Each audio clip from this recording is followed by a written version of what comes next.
Alright, listen. The thoughts and opinions expressed on the StayDownLA Podcast belong to me, KSTAKS, and maybe whoever else got the nerve to pull up. This ain't for the overly sensitive, overly serious, or anybody looking to be offended on purpose. If you mad, you might want to log off now. For everybody else, welcome to the StayDownLA Podcast. Let's talk our shit. Because I'm about to complain about the camera angle. What up? It's your boy KSTAKS, and welcome back to the StayDownLA Podcast, where I come on here and I discuss life, experiences, health, fitness, food, movies, media, politics, and of course, KSTAKS. Now, of course, my camera is trying to be difficult, so I'm going to show it to who could really be the most difficult, which is me. But I appreciate you guys for tuning in to the podcast. Gotta start off by saying thank you to Allah for waking me up today. Thank you for another day. Thank you for another opportunity, because I didn't have to wake up today. And I woke up looking handsome, woke up feeling great. Thank you for another opportunity. Thank you for the platform. Thank you for overall my life. You know what I'm saying? Everything that you've been blessing me with, everything that I've been blessed with. A roof over my head, a beautiful family, and overall people that really care and love me. Thankful for all of you guys that check out the podcast, that listen to me, that support any form of my content. It doesn't go unnoticed and it doesn't go unappreciated, because you don't have to, yet you still fucking with me. I don't know why you fucking with me, but you fucking with me. So I just want to say thank you guys to the ones that are fucking with your boy. And thank you, just overall, just like I said, just thank you to Allah, just for another day. As I think of things that I'm more grateful for, I will continue, of course, to mention them as we go along the podcast. But as you guys can see, no, your eyes do not deceive you. Yes, you are seeing me live again, because I told you guys in the last podcast episode, we're going to be doing visuals henceforth, doing what I can with what I have. And I'm really happy and excited, it's really psyched to see how this is going to continue to look. One thing I did notice, though, last week's episode, it is kind of tough. It reminded me of why I don't be editing my videos from Twitch. Like, it definitely reminded me why I'm the type to just record and upload, because the whole downloading the video process to the computer, then uploading it to the editing software, then to edit it, then to download it from the editing software, and then to upload it to whatever platforms that you want to upload it. That thing, the podcast, let's say, took 2 hours. That second part took another 2 hours. And that was just, maybe I'm exaggerating. I am low-key exaggerating. But it was just a lot. And I was just like, damn, this is definitely why I just be making my stuff more raw and just in the moment, because I started losing interest once it gets to that editing part. But we don't have no editors over here, man. This is a one-man team. This is a one-man army. As you guys can see, I might not switch it up every time, but this time around, I do got a different set of niggas with me, I got my nigga Homer with me, as you guys can see. Say what's up to my nigga Homer. I got my nigga young Naruto when he was younger. Then I got Spider-Man, Superior Spider-Man, and then I got Naruto Shippuden with the Rasengan. And of course, we can't start the pod without, of course, starting the incense. The incense is very important. Gotta get the blessings in here and gotta get everything in order. And I just burned myself. So shout out to Snoop Dogg for real, because this is definitely taught me that the use of those lighters, like, Snoop Dogg and Martha Stewart, if I'm not mistaken, they collaborated to make the candle. Gotta make sure the thing is on properly. The candle lighters that have the little extended nose, so that way you can do it. And I see why, because this shit just burnt the fuck out of me. So that's definitely something I'm about to invest in. But gotta give some B-Day shout outs. Shout out to my little brother Malik Adu, to the youngest brother. He's my have two siblings. I have 3 siblings. I have a sister, Arafat. Shout out to Arafat. I have a middle sibling, Mashid. Shout out to Mashid. And then Malik is the youngest sibling. He turned 19 today. I can't believe it. That boy is something else. Cause by the time I was 19, I mean, I'm saying that like I was so ahead of him or something. But when I turned 18, I had my license and stuff.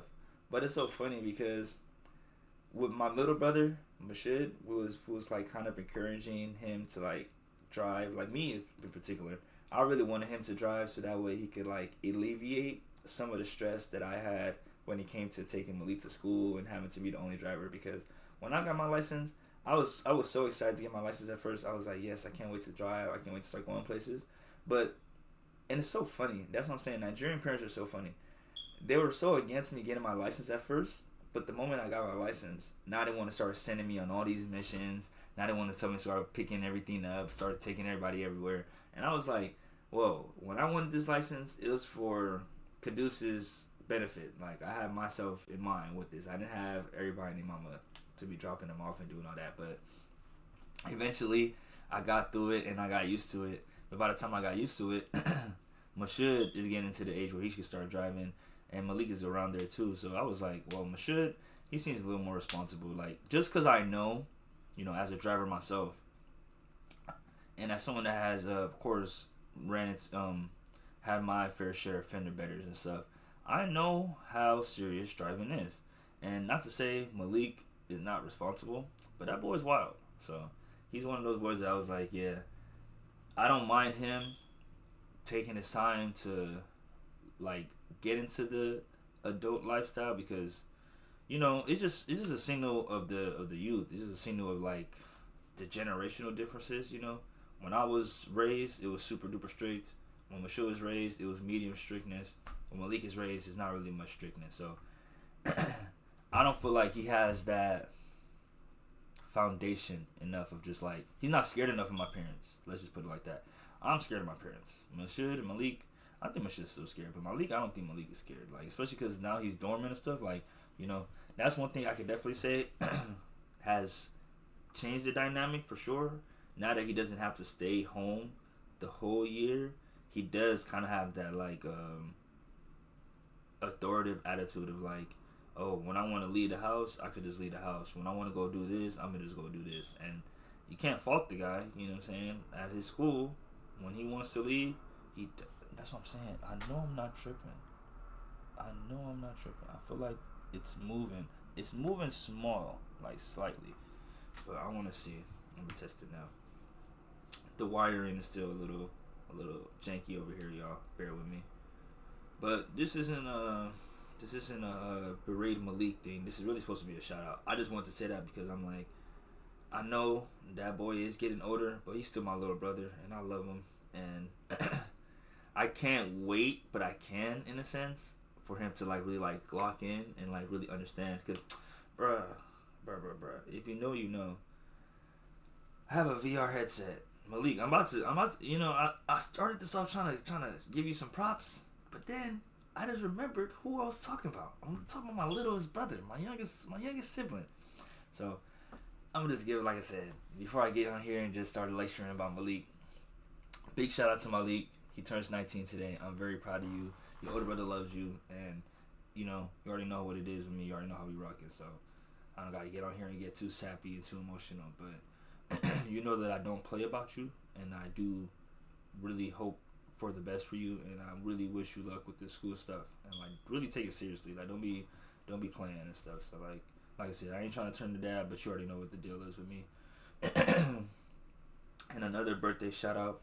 Happy birthday to my homie Toki. Today is also his birthday. I have a couple people that's birthdays today that I know. Yeah, it's Malik's birthday and then Toki's birthday. That I know for a fact today's birthday. And then somebody else's birthday tomorrow. But let me see. And I'm so sorry, R5. Your birthday was on the episode. I don't know why I did the shout out on the episode. That was my apologies. And shout out to my sister as well. Her birthday was last Thursday. I didn't post her, and I do feel bad because I didn't think she would care. I don't be trying to post my sister for real because niggas be thirsty. I'm just keeping it being.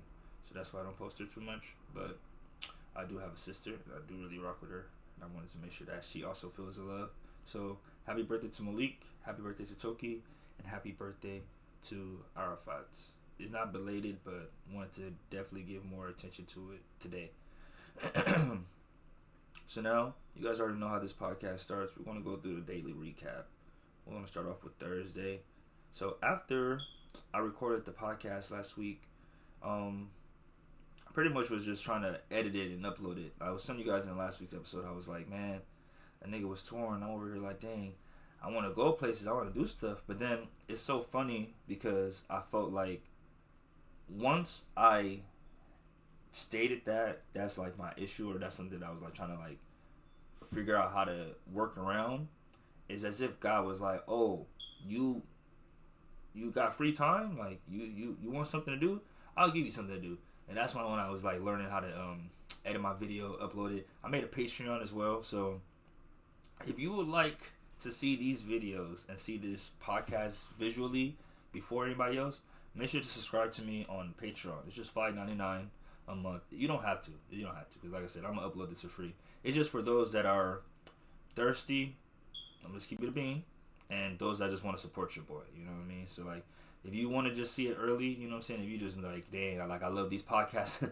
I love this podcast so much. I gotta see him when he drops it. I appreciate you. Thank you. You know what I'm saying? Then definitely subscribe to me on Patreon. But if you would like to see this when it just comes out and it's, you know, free of charge, anything, just wait till it drops on Friday on YouTube. I'm gonna drop these on YouTube on Friday, and then I always drop the audio version on Friday as well. So if you want to listen to it, Spotify, always just check it out on Fridays. And if you want to see it, you'll be able to see it early on Thursday, the day I record it, on Patreon, and it'll be available publicly later on Friday, henceforth on Patreon, and then on YouTube it'll be available for free starting Friday.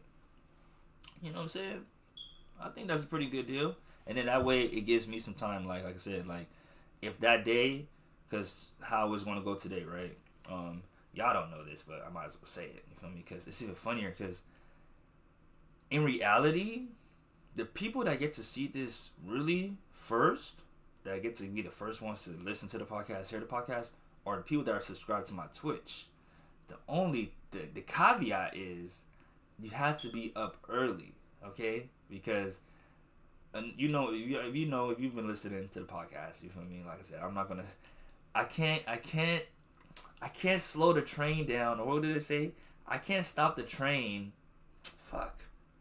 I'm trying to come up with a bar. Pretty much I'm trying to say, I can't go back to the beginning for every new passenger I get on. You know what I'm saying? Like, sometimes you guys gonna get on this train, you're gonna get on this bus, and you're gonna be confused. And we just gonna have to just keep it pushing, okay? Respect it. But if you do know, usually, dang, what was I saying? About, usually, the caveat about if you're waking up early, I don't know why I just lost my train of thought like that. That was so funny to me. And it's only because I looked at myself, I started like thinking. But yeah, you gotta wake up early, because I wake up at 4 a.m. generally speaking, Monday through Friday. You know, I might rest on a Saturday and stuff, but for the most part, I wake up at 4 a.m. So right now it's pretty early. It's currently 6:36 a.m. and that's not that bad in a sense, but it's really just, it will allow me to record the podcast before I have to go to school, edit it, and upload it, hopefully, before I go to school, and then go to class, handle everything I got to do with class, and then come home, get ready for my movie theater, you know what I'm saying, go see a movie, and then do that. Or if, for example, you know what I'm saying, the podcast runs long, or I just, you know, this timing just isn't as forgiving as I would want it to be, then I'll just record the podcast before I go to school, come back from school, and then edit it, fix it, and then upload it and everything. But regardless, because the way that my schedule is set, Tuesdays and Thursdays are going to be those days that I do content and make stuff. So regardless, these Thursdays are going to be for sure the podcast episode recording days. But like I said, if you really want to see it live, you want to be the first one to like really witness these episodes, you gotta follow me on Twitch, and you gotta be up at 4 a.m. on Thursdays. I guess between 4 and 9 a.m. That's like the window, because that's my recording window. You feel me? That's when it makes the most sense for me to do it, and that allows me enough time. You feel me? So, that's a little secret. You know what I'm saying? If you really want to be early. And I don't know, because I was like, would that be possible to, like, I don't know, give the Patreon people, like, a specific notification so that way they could be, you know what I'm saying? That way you guys can be a part of it. Because technically speaking, if you do show up and you do happen to be on this podcast when I'm up and I'm recording, you gotta stay quiet, because you can't distract me. You gotta act as if you're not even there, because technically speaking, this is not live. This is recorded. But you know what I'm saying, due to budget cuts, you know what I'm saying, this is the current status of how we are, which I like. I'm not gonna lie. Like I said, this is kind of like how I already do my streams and everything and my YouTube videos, so it's just really more so like now I'm just doing the podcast like this, and it worked last week. So shit, if it ain't broke, don't fix it. That's a quote that's actually a famous quote, but that's a quote that I had used for my song as well. But yeah, freaking went to Rouse and tried to make some steak, right? It's so funny, because how do I say it? Like, just depending on where you go, the quality of meat might be different. But I tried my best to be a little different, a little open, and I got like I was trying to make some steak fritas. So I got like some top sirloin, you know what I mean? Beef is expensive out here, so I try to get a reasonable looking one, a reasonable weight. One I got was like $17, but it came with like 3 of them, and it was all good and all, but the issue I had was the fat. Like I probably should have cut off more of the fat.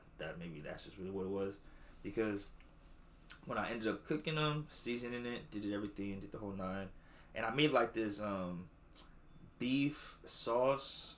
Like it was different. I was trying to make some carne asada fries, but I seen steak fritas on my For You page, and I was like, okay, like let me try to make that. So it told me I got to get like some beef stock, some Parmesan, I got garlic, and then pretty much seasoned the steak, right? Got that all good, made that, cooked the steak, seared it on both sides. That's the sound of it being seared. Made it, took it off, and then in that same pot, you want to put some of the garlic, then you want to put some beef stock, and you want to put some cream. You're pretty much making like a beef Alfredo sauce. Like, that's how I look at it. And then you want to put some Parmesan on it.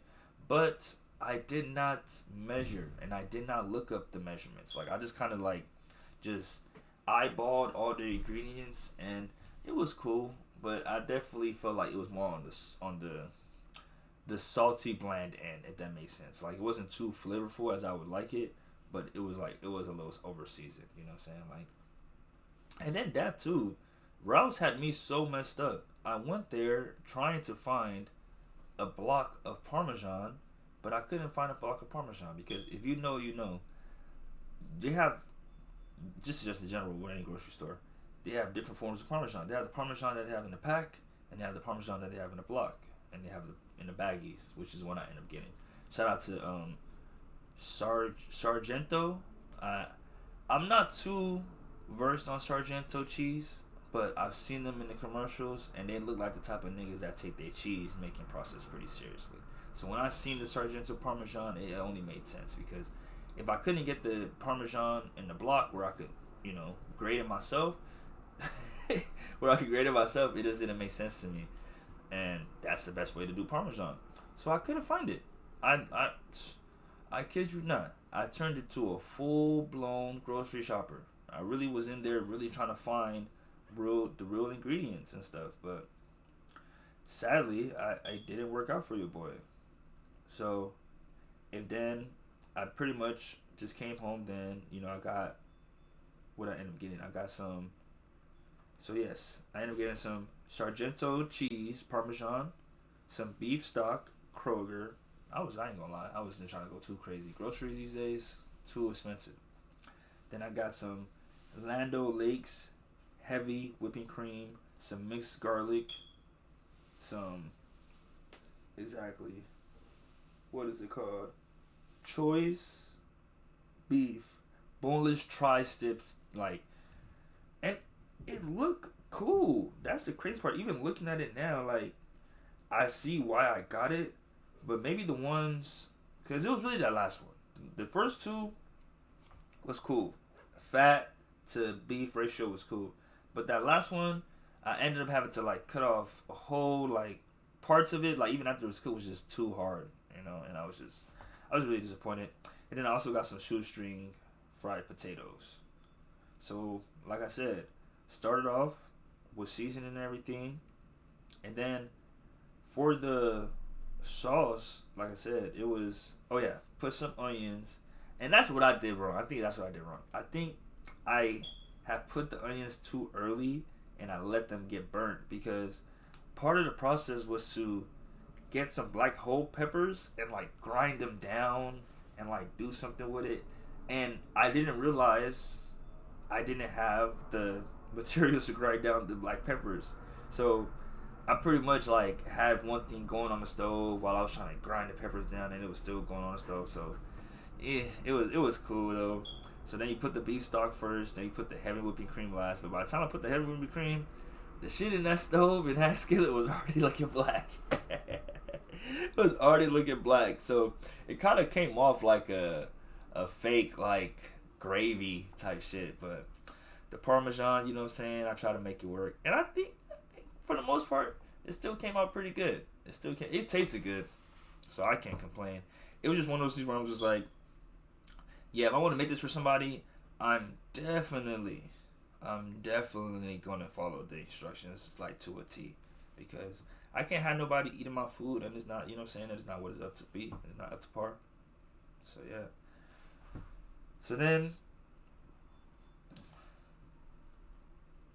I also found out that on Friday, because we was doing something at work that required me to have a different schedule, and I'm finding out that was going to come in at 5 p.m. So I ended up having more time in the morning. So pretty much on that Thursday, once I recorded the podcast, I just uploaded it and posted it, and then I just made the steak and French fries, and then I just kind of, like, just called it a day. It wasn't too much to do. Like I said, that Thursday showed me how long this process takes. So it's one of those things where, like I said, I was complaining and saying I have a lot of time in my hands, but I'm realizing now I might need to really set, like, time blocks to really, like, be able to schedule and get this podcast done.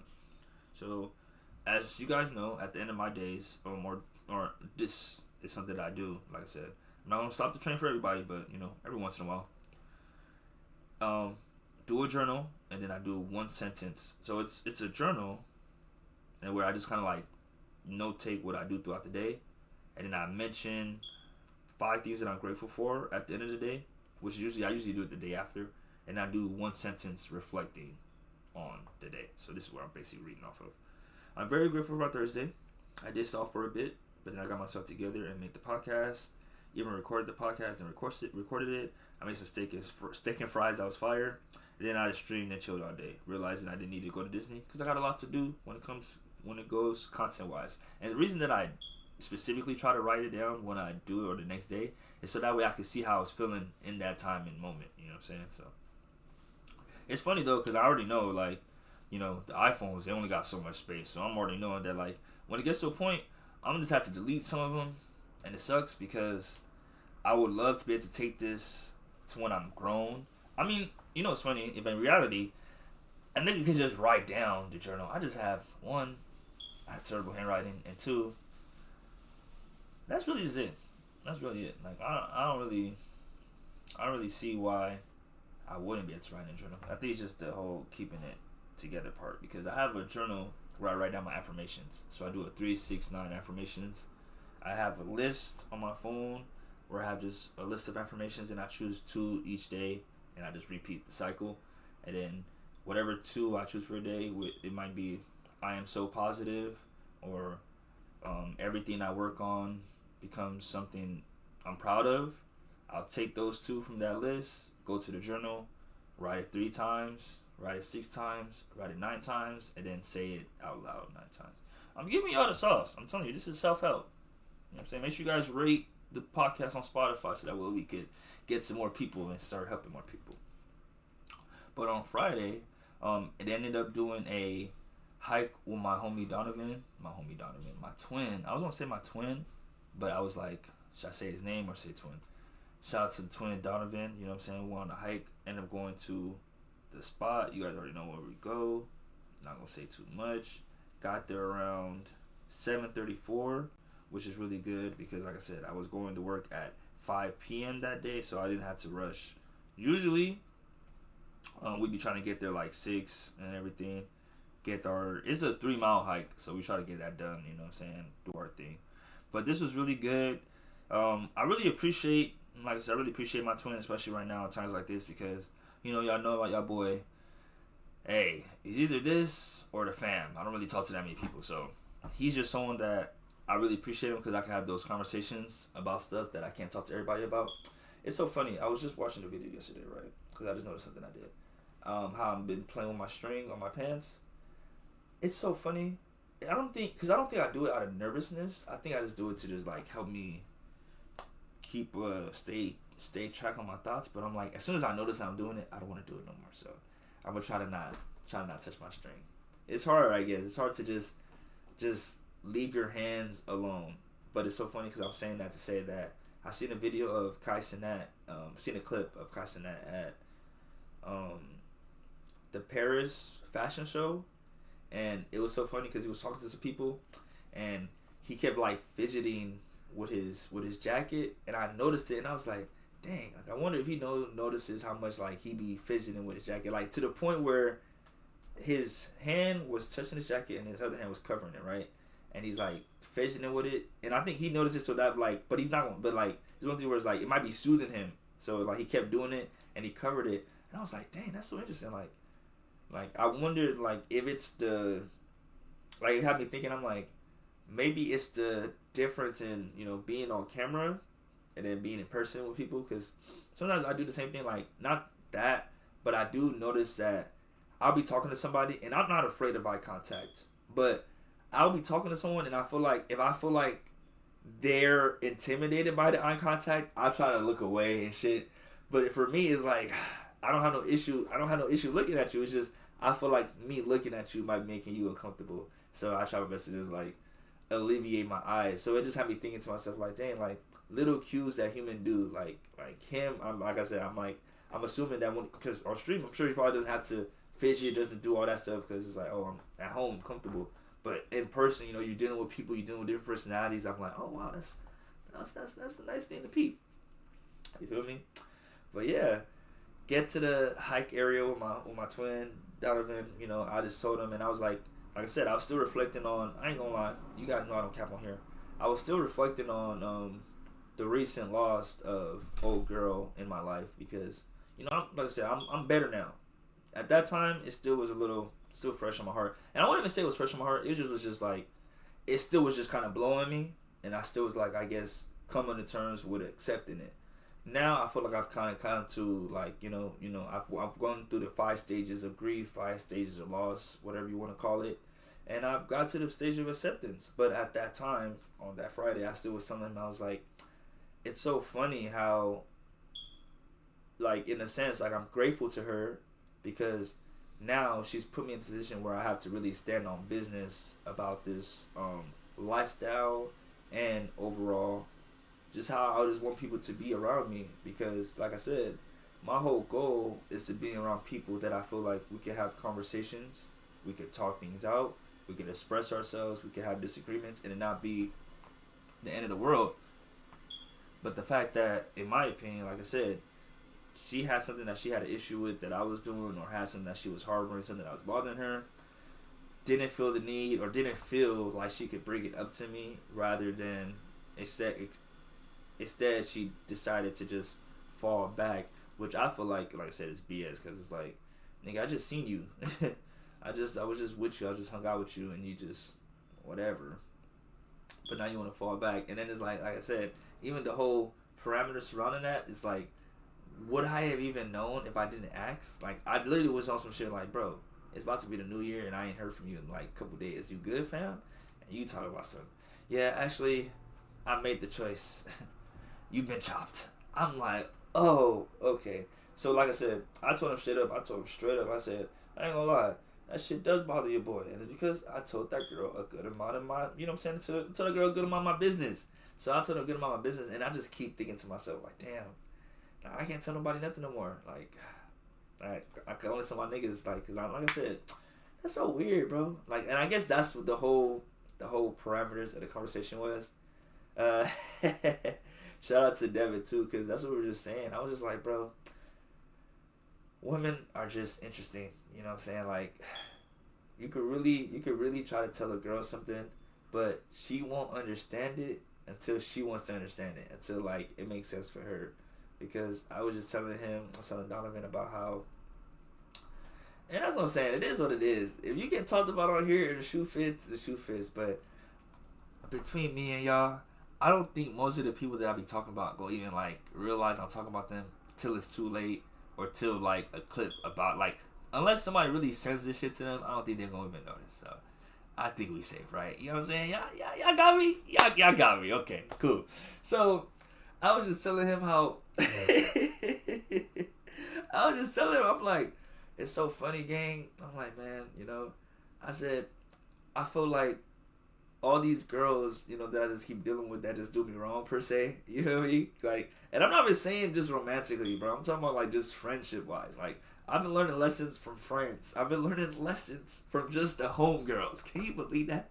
That's how interesting women are. Oh man. Hello, Arafat. I'm recording a podcast right now. Say what's up. What's up? You need something?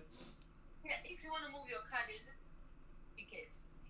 There's a spot? Yes, I moved my car away. So if you want to move it there, because you know they always complain about the trash can and stuff. Would you mind helping me move my car? Because I'm recording right now. Oh, I saw her at the corner side. That's why I was able to see her. Okay, I'll go move it right now then. Let me pause this real quick. She's giving people ticket, even though there's no, like ticket stuff on these days. Okay, got you. Yeah, alright. Alright, thank you. Alright, y'all, I gotta go move my car real quick. This is the same thing that happened last week. I can't help it, man. I can't avoid it. Give me a second. I'll just leave it. Y'all not gonna do nothing, right? Y'all not gonna do nothing.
that as fast as I could. Literally, I couldn't go any faster.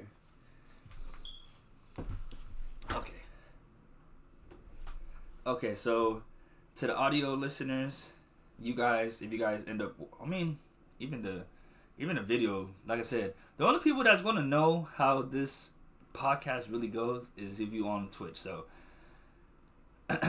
follow me on Twitch at KSTAKS. I'm not scared to have niggas watch me live and do this shit. Dead homies. But yeah, like I said, I'm learning all these lessons from all these homegirls and all these people that I know and like I'm not even with and shit. And it's just one thing that's been common, or the common theme about it is, if you really live in the shit that you're talking about, it's gonna show, it's gonna reflect, right? Because we working out and stuff, and I was just telling out like somebody who I wouldn't say I didn't think I was cool with anymore or not cool, but you know, someone that I did speak on a podcast episode. Like I said, I only speak on people if you do me wrong, or if I really do feel like hurt, or if it's just something interesting they're gonna be talked about on here. But for the most part, I don't just be on here just bashing people. So you know what I'm saying. So it's funny because I did speak on her, but in a sense, like I said, after I reflect on the whole situation, I took accountability because I knew there was definitely some things that I could have handled it better. So instead of me, like I said, put it all blame on her, it's like, nah, nigga, take responsibility and just be cool. You know, say be cool how you be cool, and then people be cool. So that's how, like I said, I'm looking at it with just, hey, with girls right now, any girl in my life, we just, till proven otherwise, you just a homegirl. Because I'm realizing now, as a beneficiary, as a nigga that with the chili, with the money, I don't need to be so thirsty to want to give all my money to these girls. You know what I'm saying? I don't need to be all. Why would I be so hell bent on trying to take a girl out, spend all this money, do all this stuff, if she's not gonna appreciate it? You know what I'm saying? So the queen that's gonna appreciate that, wherever she is, she gonna come my way. But either way, I'm finna be doing my own thing, and I'm finna just keep progressing, self-improving. You know what I'm saying? Staying. Let me show you guys this arm. Staying in the gym. You know what I'm saying? Keep staying healthy, staying disciplined, staying consistent. Consistency, that's the game, and that way, you know what I'm saying, the woman that I align with would align with me, because, you know, shout out to her. I think she is, but I ain't gonna lie. Like I said, you can only lie to yourself. You know what I'm saying? So I think this person in particular is actually. Oh my gosh, I don't know why I did that. Like, I'm not streaming right now. That was so sorry. I'm so sorry about that. So I'm not gonna touch any other things below the screen.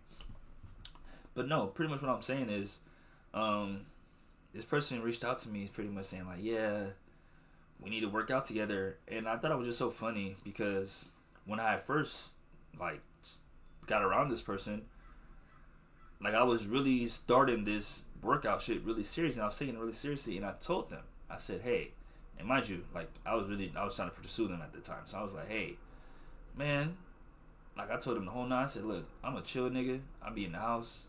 All I do is go to school, go to work, go to the gym, and go to the movies. Like, other than that, I could be in the house. Like, I really just be doing my own thing. So, like, if you really trying to get on this lifestyle with this workout shit, you trying to get on this chill shit, like, fuck with a nigga like me.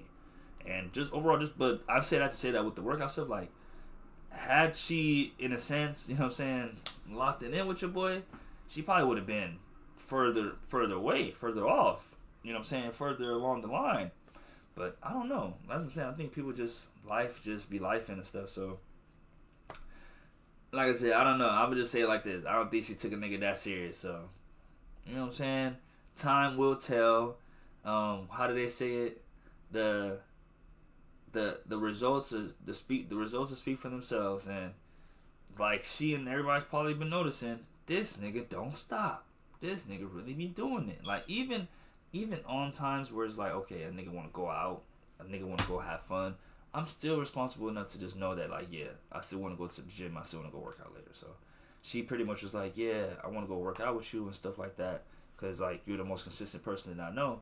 And it was just so funny to me because, you know, like I said, you got to look for the little things that are reminding you that you are on the right path. So I took that, instead of me pretty much saying, like, instead of me trying to have on some, like, a chip on my shoulder or, like, feel like resentment per se, you know what I'm saying, because I didn't like the way that the situation played out, I instead took it as like pride, like like gratitude, like thank you, like you know what, I appreciate you for acknowledging my consistency and my discipline. I appreciate you for acknowledging how serious I take this shit, because maybe you didn't get it when I told you, but I'm glad you eventually caught on and see, like, okay, like, this guy is what he talks about. You know what I'm saying? And that's what I just wanted everybody to see, like, at least, well, maybe a nigga used to be capping. Maybe a nigga, I ain't gonna lie, I'm gonna say I used to be capping, but, you know, it was definitely moments of inconsistency where I was. Like, I feel like I've always had discipline. I think it was just consistency is where I really was lacking at. Like,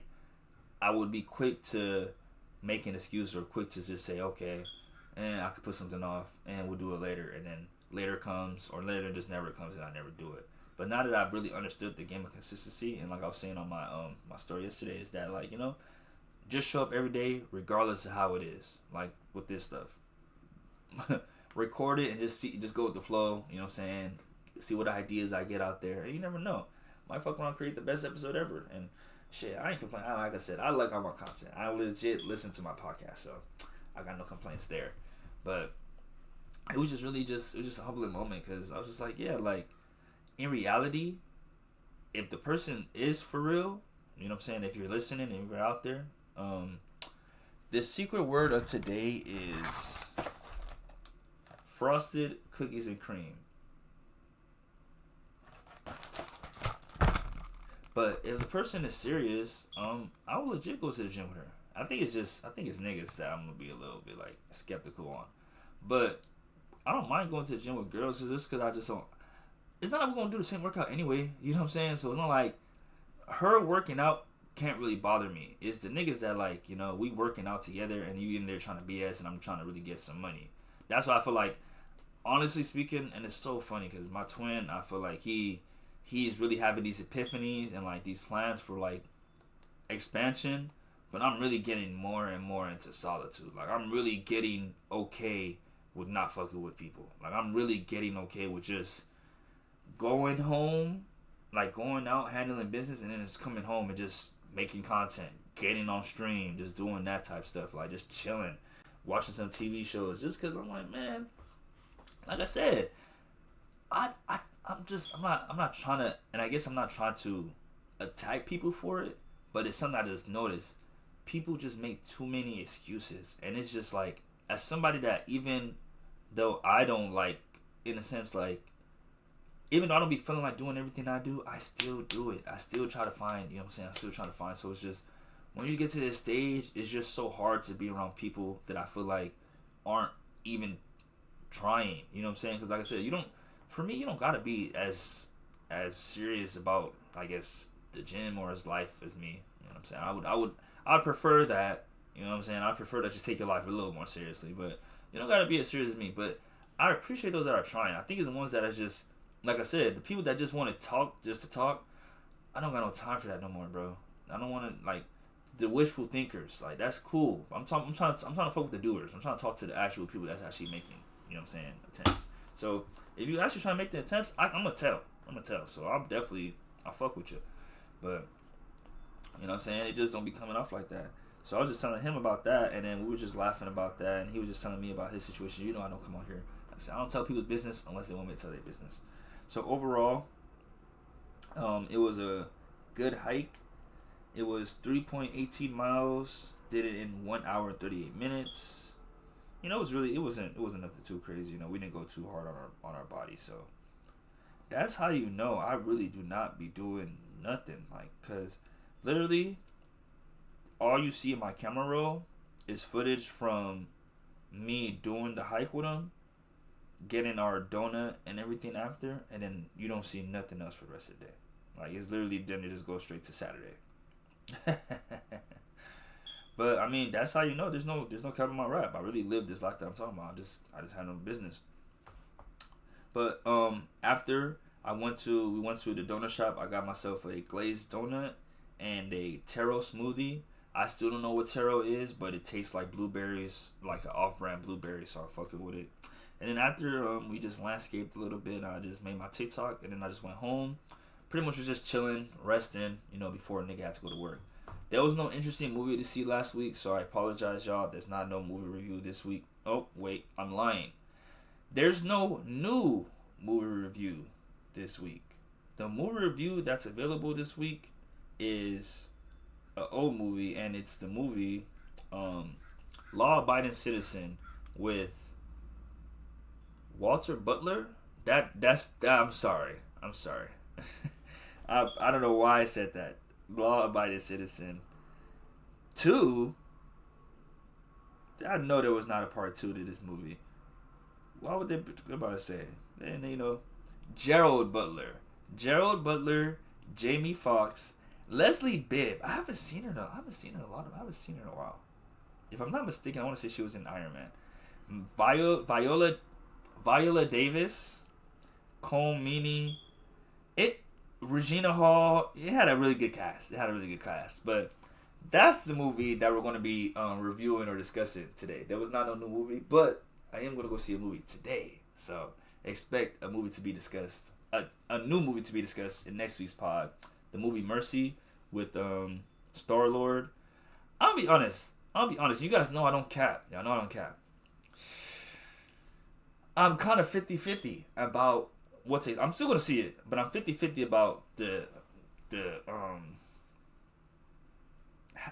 level of how good it's going to be, because from the premise, right, it's like I create an AI interface, Homer, and Homer has access to all surveillance in Los Angeles, right? And I created him. And the goal of me creating them is to that way give people, like, regular people that do crime, a chance to absolve themselves of the crime by being pretty much, you fight your case, okay? So Homer is there. And then I get caught up in the shit. Like, pretty much what I'm saying, it looks like a Telltale. It reminds me of those movies. It reminds me of kind of like, everybody was hating on the Ice Cube movie. It kind of reminds me of that, where it's like, we're gonna be pretty much just watching a computer screen the whole time. You know what I'm saying? And we're gonna see some action, but all the action we're gonna see is gonna be it's gonna be off screen, pretty much. Like, we're not gonna really see the main characters. Like, the main characters are gonna be in a set location, but everything that we're seeing happening is happening elsewhere and stuff. And I hope to execute it right. Like I said, it looks like it's gonna be good. The premise of it looks really good. I say you know me because like I said, I just expect you guys that's watching this to already know who the fuck you guys are watching. So, you know what I'm saying? Give me some grace. Star me out for that. You know what I'm saying? Because I know some people might be listening like, nigga, I don't know you. Nigga, this is my first time hearing this podcast. I do not know you. Stop saying you know me. But to those that do know me, I'm like I said, it's to that point. I'm at that point now, right? It's because I go on a lot of tangents.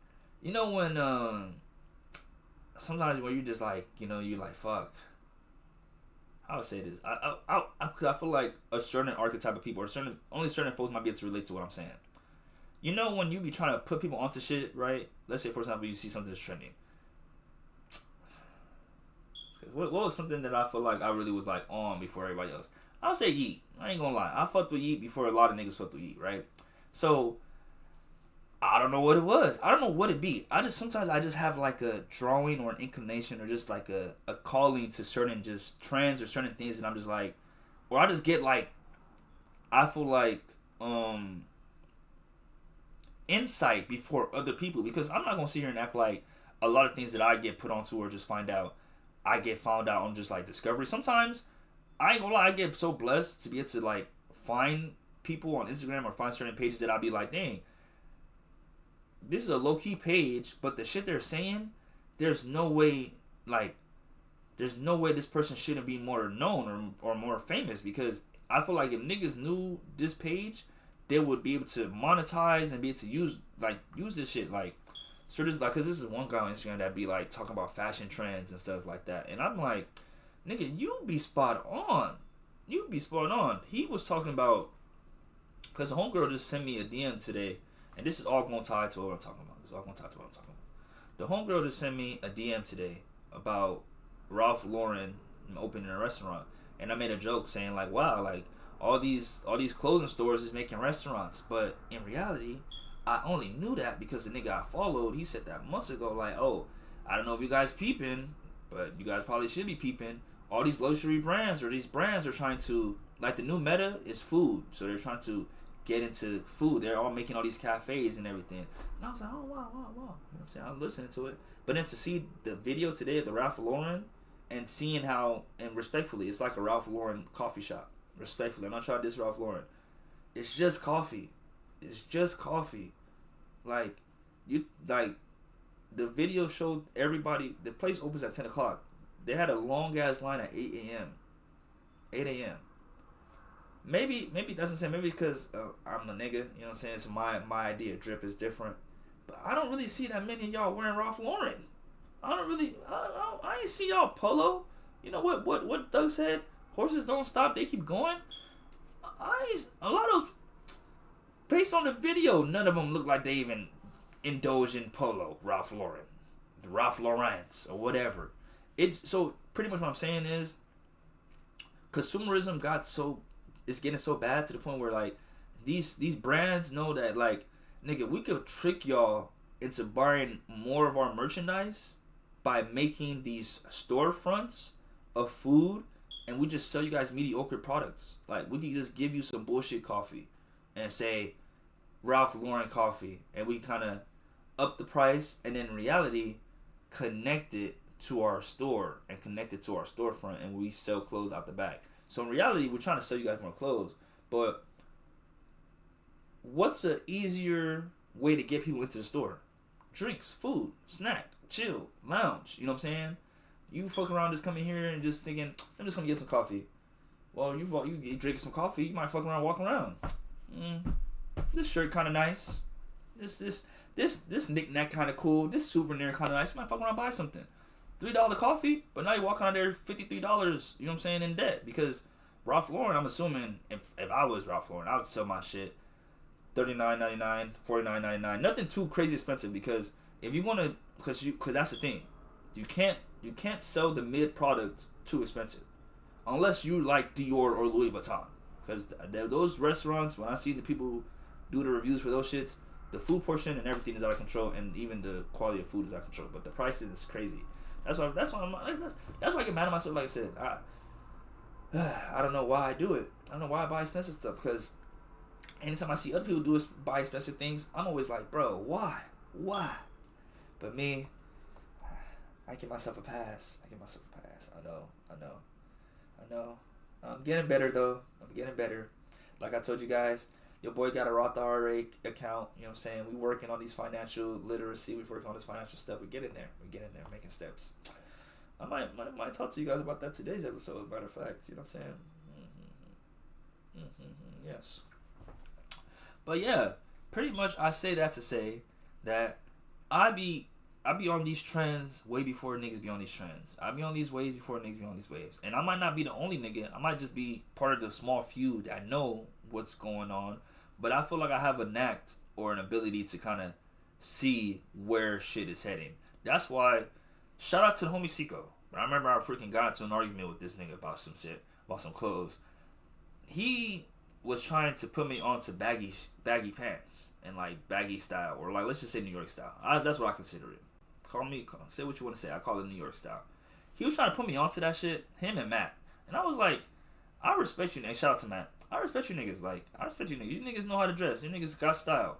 But that shit is not me. Like, I just feel like fashion especially is revolving all the time, that you could tell a nigga something is in trend or out of trend, but it's like, you never know. Like, fashion is like this, so it could change up. So I remember when we were just arguing, but it was really one of the situations like we're both right. You know what I'm saying? Like, he's right to say that the new style of pants is baggy. It's flared jeans, whatever you want to call them. But I'm also right to say that, like, nigga, no, I can still stick with my skinny jeans. I can still stick with my Kasubis, you know what I'm saying? Because the moment a nigga started trying to go crazy, start going, I'm telling you, it happens every time. I see this every fucking time. The moment a nigga start trying to follow whatever's in now, they change it up on my ass. And in the end, I'm going back to either what I was already doing or what I was trying to get into.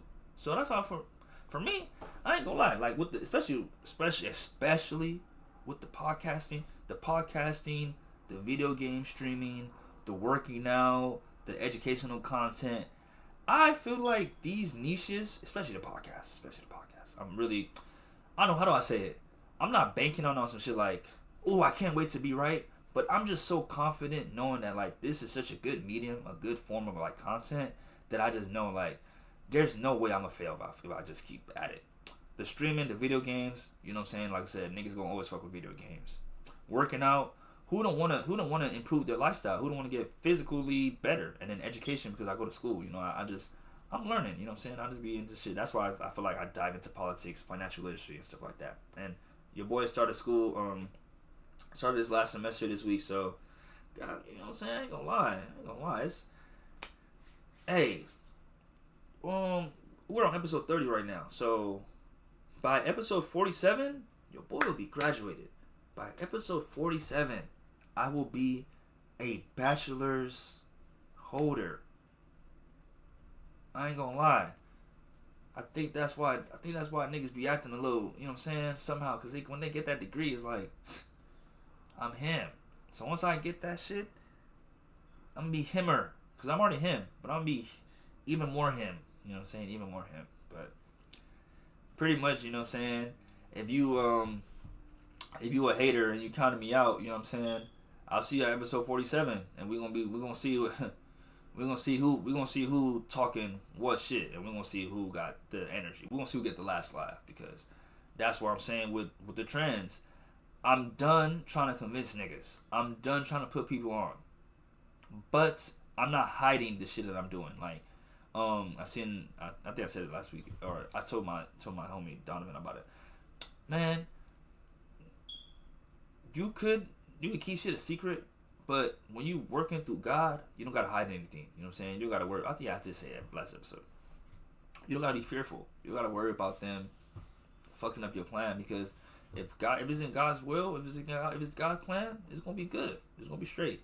So I'm no longer telling people stuff. I'm no longer putting people on. I'm just gonna be doing it, and it's either you get on the trend and figure it out, or you ask me and I tell you, because I'm not gonna gatekeep, of course, but I'm not gonna just overly trying to like carry people's hands, because like I said, I always end up getting the last laugh, and niggas always end up seeing like, oh, okay, I should have been fucking with this guy. I should have been talking to him. I should have been doing this shit. And even me, there's many times where I've missed a trend because I'm like, I could get on it later, or I could do that later. Like, man, especially with streaming, I should have definitely just said fuck it and just like put myself out there. But I think just be like I said, I just think I was too cringe. I still think I'm cringe now, but I don't care about it. You know what I'm saying? Like, I don't care about how cringy I am anymore, because I feel like the cringier the better, because that shows that I'm really leaning into myself. I'm really being my true authentic self. If it's making me feel like, dang, I didn't think I was gonna show this side of myself, but fuck it, you know, we gotta show up the whole nine. But yeah, the movie I will be discussing today is freaking Law-Abiding Citizen, and how I thought that was the funniest shit ever. Like, that movie, it went from here to here and then here again. For those that's listening, I put my hand, it went up, then down. No, it was down, then it went up, and then it went down again, because pretty much it started off kind of slow. I wouldn't even say it started off kind of slow. It kind of starts off pretty rough. It goes for a big ass ride, and it drops you back down, because the ending kind of was like, oh, okay, like that's where you guys took it to. Okay, I guess. But yeah. And it was so funny because while me and my twin was like at the donut shop, we was like doing what we was doing, this guy had came up to us, was like, oh, hey, do you guys like have any? And I was like, I honestly speaking, and that's what I'm saying, like, I'm respectful, but I don't be trying to like really, because I know how easy it is to get into an unskippable cutscene. You guys probably looking at me what I'm trying to do. My undershirt keeps showing, and I don't want it to show. I don't know why that happens. It is always my right side. Like, my left side be cool, the undershirt do not be showing, it cooperate. But for some reason, the right side always ends up like that. Is that like a normal thing? And it's happened since it's been happening since a nigga's been a kid, fool. I can't even tell you the last time. Like, I can't tell you when it doesn't do that. So I'm really trying to see, like, let's see if I can get to the bottom of it right now. fix it real quick. But yeah, pretty much this guy comes up to us. You know what I'm saying? This nigga comes up to us. He's like, oh, like, yeah. And shout out to psychology. I could always tell someone's freaking intention by just how they come up to a nigga. Especially when it's like, bro, we don't even look like we have anything in common, respectfully. Nigga coming up to us, talking about son, mind you, you know what I'm saying? We doing what we doing. So he coming up to us like, you know, good morning, y'all. Like, how y'all doing and shit? We're like, yeah, what's up? What's up? He's like, you know, man, I'm just going through a lot right now, man. You know what I'm saying? It's just been a rough time. And in my head, like I said, COVID, I'm not passing you this. You know what I'm saying? Me and him, this is my twin. This is my brother from another mother. That's different. I ain't passing you this. So I already wasn't going to pass him that. But in my head, I'm like, I know what this nigga's here for. He's here to ask about some grass. So the nigga's like, yeah, you know what I mean? You know, just going through a lot right now. But I'm like, he's like, yeah, you guys got any?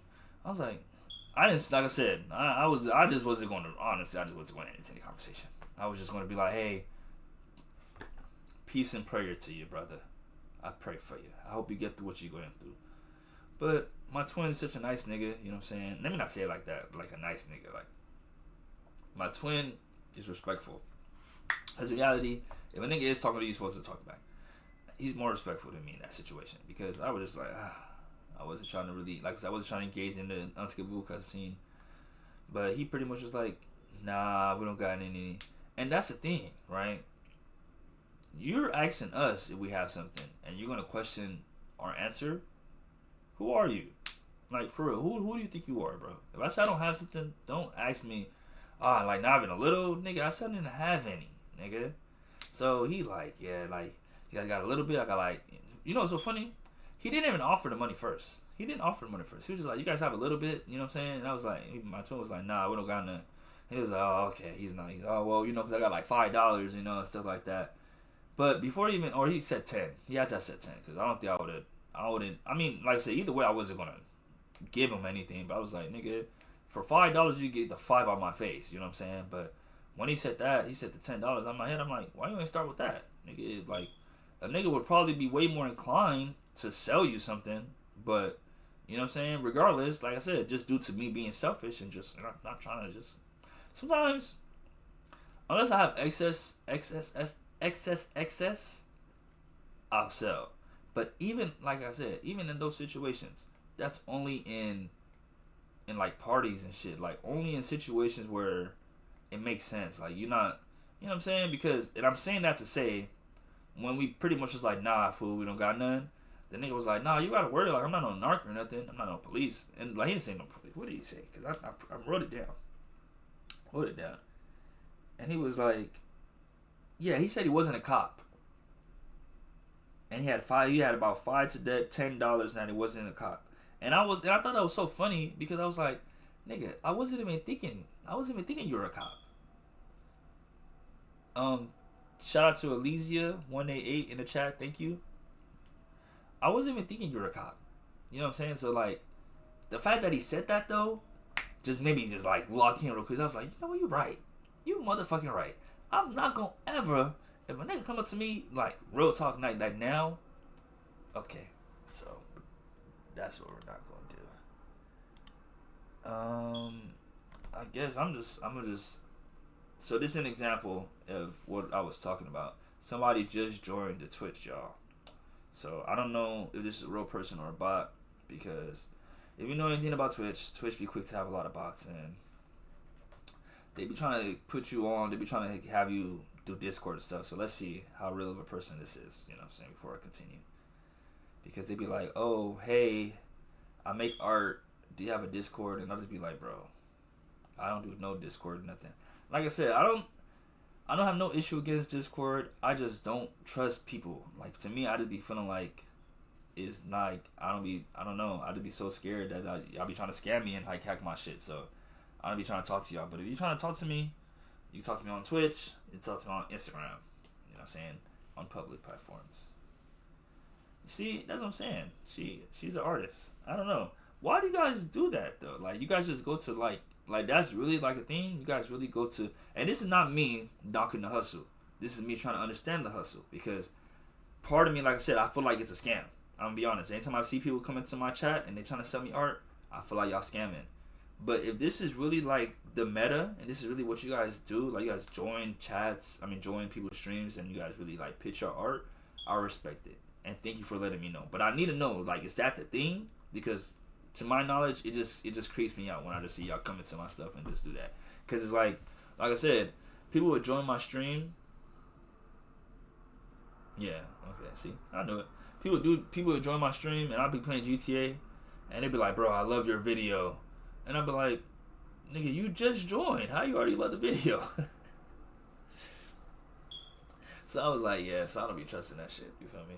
But yeah, at least, yeah, I'm about to get back to what I'm doing because I'm recording my podcast right now. So enjoy the show. You feel me? So I'm telling the guy on my head, because he eventually walks off. I looked to my twin. I said, hey, fool. Yeah, bro. It's a good thing you said nah because, on God, I don't mess with no police. And if people was coming up to us talking about some, oh, you got some of this, you got some of that, I'm going to just say no. Even if I have it, because that's true. Like, he didn't look like the type, like, he didn't like the type of nigga that could just turn around and be like, officer so-and-so. But you never know. You never know. Like, why did he say that? I'm trying to buy something, but I'm not a cop or nothing. And it's like, nigga, now I think you're a cop. Like, if I was, like, that's what I would think a police officer would say. Like, that's the most police shit to tell them, nigga. I'm not a cop or nothing, bro. Like, cause like, nigga, I didn't think you were a cop. Why are you even bringing up cop shit? You know what I'm saying? That's like your girl talking about something. I'm not a cheater. It's like, girl, I ain't say you was a cheater. Are you trying to tell me something? Shit. But yeah, so I was like, nah, I'm gonna just always say no, cause it could be a police officer and stuff. So, nah. So I finished making my TikTok, ate my donut, came home, came to the crib, made breakfast. You know what I'm saying? Because a nigga going to work at 5 p.m. So I just made like a later breakfast and stuff. Oh, I went home, chilled out a little bit, took a nap, and then I woke up again. Went to work, ended up getting off work. It was supposed to be like 5 to 2 a.m., but we ended up getting off at 12, so blessed. So I ended up getting off work, stopped at Arco to get some gas for my car, and then I headed home. So Friday, this is the sentence of my Friday. Friday was a great Friday. I woke up and got ready for my hike with my twin. During the hike, had an amazing conversation, as always, and just locked in more of the plan, because that's really what we was talking about, the plan for the year. Got a donut, did what we did. Then I made my TikTok, headed home to make some breakfast. Needed a nap, so I took one. Then I went to work from 5 to 12, where we handled at work. Like I said, I don't talk about work on here. So I got off, did my thing, got my lunch, and then, man, came home. My little brother had some chicken nuggets. So I had some leftover lunch from work, and I had some chicken nuggets. So this is, I want to try to say it each episode, so that way, you know what I'm saying, I can pass it on to y'all. Anytime you start your day, say, or just when you feel like you're just going through stuff, just tell yourself, good things keep happening to me, good things keep happening for me. So that way, whenever something good happens, you just kind of go to that and you just think to yourself, oh shit, see, you know what I'm saying? It just helps you focus more on the good. So anytime I tell myself good things keep happening to me, good things keep happening for me, it's like I get more luckier. So I already had food, but imagine that. I came home and my little brother had me a 10-piece chicken nuggets. He doesn't have no sauce, but beggars can't be choosers, you feel me? And that's what's so funny, right? How I know a beggar can't be chooser, but the actual beggars be trying to choose. I don't get that. So then on Saturday, Holistic Fit runs Saturdays. You guys already know the vibes. When I go to close on the weekends, I love when I get to close on a Saturday, because then it allows me to go run with the Holistic Fit Run Club and be able to make it to work on time. So on Saturday, I woke up at 7:28, and the only reason I woke up that late, because technically speaking, I'm supposed to be leaving the house by 7:30. We meet up to run at 8 a.m. and then we start running like 8:30. So usually on a good day, if I wake up on time and everything, and that's what's so funny, right? I was just thinking about this.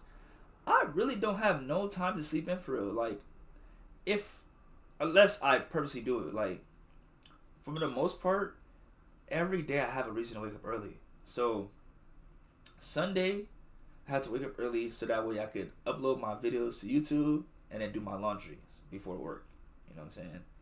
On Mondays, I wake up early because I have to go to the gym before school. Before work. On Tuesdays, I have to wake up early to go to the gym before school. On Wednesdays, I have to wake up early to go to the gym before work. On Thursdays, I have to wake up early to record the podcast. On Friday, I have to wake up early to go ride my bike or do an outdoor run. And then on Saturday, I had to wake up early to go do a run with the Whole is Fit. Damn. Yeah, I don't have a nightlife for real. Like, I really gotta be in bed by 11 p.m. Because if not, it just makes things complicated. Like I said, I really like when I can wake up early, because the earlier the better. Even if I'm bullshitting, because that's my issue. I did a really good job today. I really did a good job today. I got up and I made my TikTok and everything, and I'm already recording a podcast. I'm so proud of myself. But there's for some reason, and that's what I think, like I said, just, overall, coming to terms with the fact that I have no motion. You know what I'm saying? Like, there was a time where the phone was, let's just say this phone was jumping, you know what I'm saying? There was a time where the phone wouldn't stop ringing. Right now, it's not one of those times, you know what I'm saying? So I'm having to adjust to not checking my phone as much, and it's kind of awkward because, it's awkward, and because this is not a good thing. You shouldn't be waking up and checking your phone in the morning, but because I wake up and I do so much shit on my phone, sometimes I have no choice, you know what I'm saying? But I always end up, because this is what I always, this I guess is like my train of thought. I went to sleep so early the day before that I had to catch up on what happened after I slept. So sometimes I wake up in the morning and I'll be quick to I'll be like, okay, what did I miss? What was on the TL? Like, what was it? What niggas post on their stories and shit? But then I had to tell myself, like, as much as you want to do that, you gotta get up and get to the business first, because you up early to get shit done. You up early to do stuff. So usually anytime I get myself in those trances, when you're in a trance, that's what I'm trying to say. Like, when someone puts you in a trance, because I'm like, I have an accent, so I hope what I'm saying is making sense. TRANCE. When you put in a trance of something, whenever I'm in a trance of like being on my phone a lot, I always tell myself, nigga, if you got enough time to be on your phone, you got enough time to be on Instagram, you got enough time to handle business. So that's usually what I do. So, man, so if you wondering, like, if you ever trying to hang out with me and shit, you gotta hang out with me in the daytime, and really on Tuesdays and Thursdays, and then maybe a Saturday night, because on Thursday we maybe not be able to hang out. Yeah, we can hang out after school. I mean, that makes more sense. But in the morning, like I said, that Wednesday night I can't stay up too late because I gotta get to bed early enough so I can record the podcast before I go to school and stuff. So pretty much that's the lifestyle. And it's so funny because, honestly speaking, this is my first time really saying it out loud like that. Like, really, like, putting it out on paper. Like, that makes a lot of sense. So with that, it makes me realize how much even more, like, serious and attentive to my schedule and the amount of sleep I'm getting. Because, yeah, every day I have a reason to be up at 4 a.m. if I wanted to. Except on Saturdays, I guess I get to be up at 6. So, sorry, having a little bit of a burp. So this Saturday, because I was up late on Friday, and it's not really that I was up late. Nigga was at work. Because I was up early on Friday, and then that's the thing too. I ain't gonna lie, I came home and I was like trying to watch TV, just trying to chill. The chicken nuggets had your boy up. What can I say? On Saturday, I ended up waking up later than I wanted to, but I ended up still getting ready for the run, because either way, if I can't make it to go run with the run club, I'm still going to try to do my own run. Period. You know what I mean? So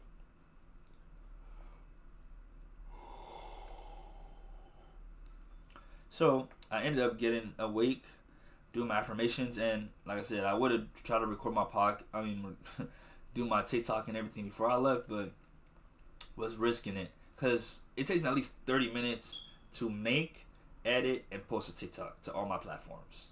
I've I've done it enough times to like kind of know, like, yeah, like it takes me like that's a 30-minute process. Like, oh God, I have it down to a science. You feel me? So then, we did the run. We ended up doing 4 miles. It was a good run. It was a good ass run. I ain't gonna lie. That nigga Temmie though. Shout out to Temmie. That nigga could really run. So shout out to Temmie. Shout out to Tolu. Shout out to Nicholas. Shout out to those are the boys. Those are my niggas. But those are the people that showed up to the run in this particular Saturday.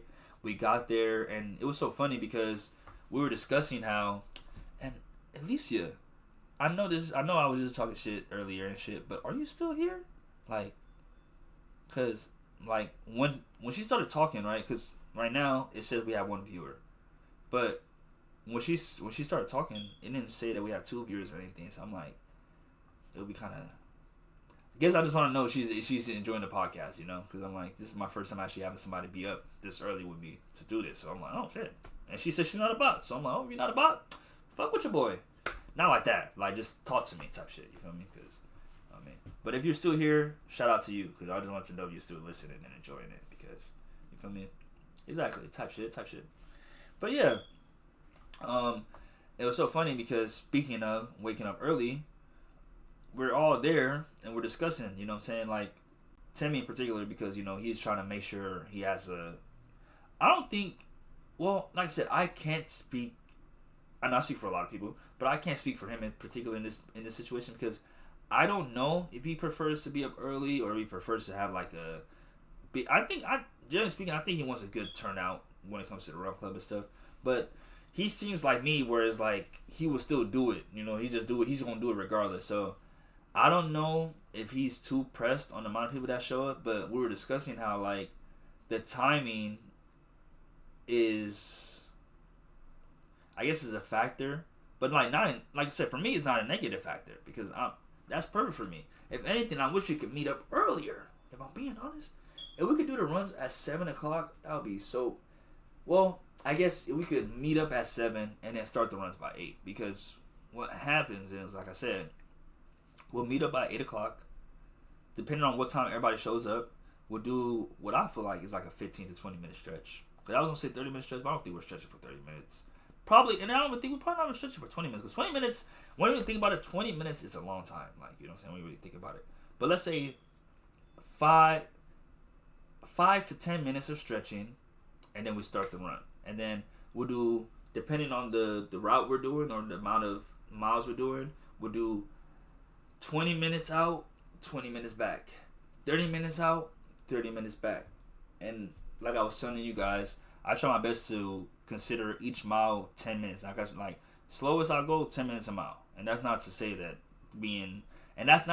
that's an issue. If you're doing 10-minute miles, there's nothing wrong with that. This is just a personal, I guess you could say, goal or personal like level that I grade myself on about just running. So for me, whenever if we doing like a 20-minute run, I'm thinking to myself, 2 miles, so 4 miles total. So I'm like, okay, bet. My goal is gonna be to do 4 miles and stuff. And you know, we start the run. It's just us guys. So it was even better because, you know, when it's just the boys, you know what I'm saying? Because there's nothing wrong with run. Let me get serious. There's absolutely nothing wrong with running with women. If anything, I actually prefer to run with women. It's just when you can run with all guys, you don't have to be as worried or as attentive because generally speaking, niggas could fend for themselves. And that's why it's so funny too, because like technically what I'm saying is a double standard. I was just thinking about it the other day. I was like, there are double standards, and I think some of them are okay. I'm not gonna lie, I think some of them are okay. Yeah, I'm not gonna say any more about that unless a double standard comes to my head that I could really like dive into. But for the most part, like I said, I think some double standards are okay. Like I think there's certain things that men should do that women shouldn't do. I think there's certain things that women should do that men shouldn't do. But for safety wise, like, you know, not just on some society shit, just I feel like this is on some what makes the most sense type shit, you know. Like I said, like with the run, you know what I'm saying? Like, hey, you know what I mean? I don't feel like as a guy, especially, you know what I'm saying?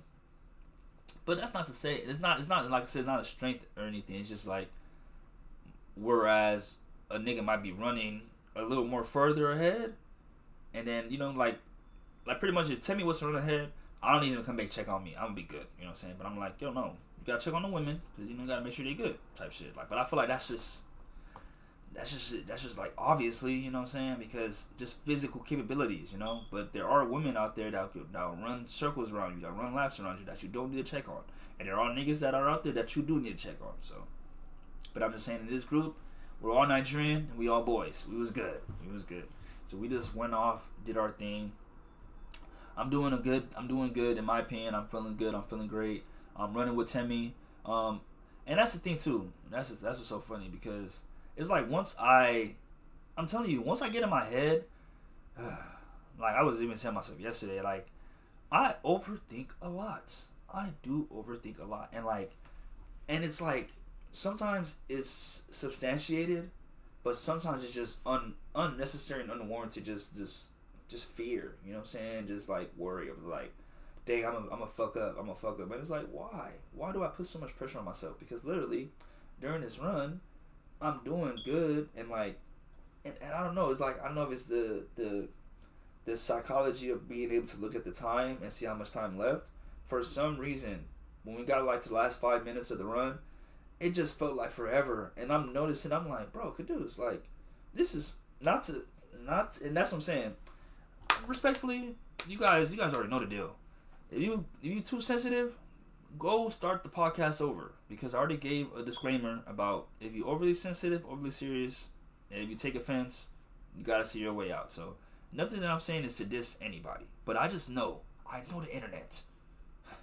I know everybody takes everything out of context, so I have to be prepared. Okay, so I just let you guys know I'm not dissing anybody's running style or anybody's personal running goals. This is all just me talking about me.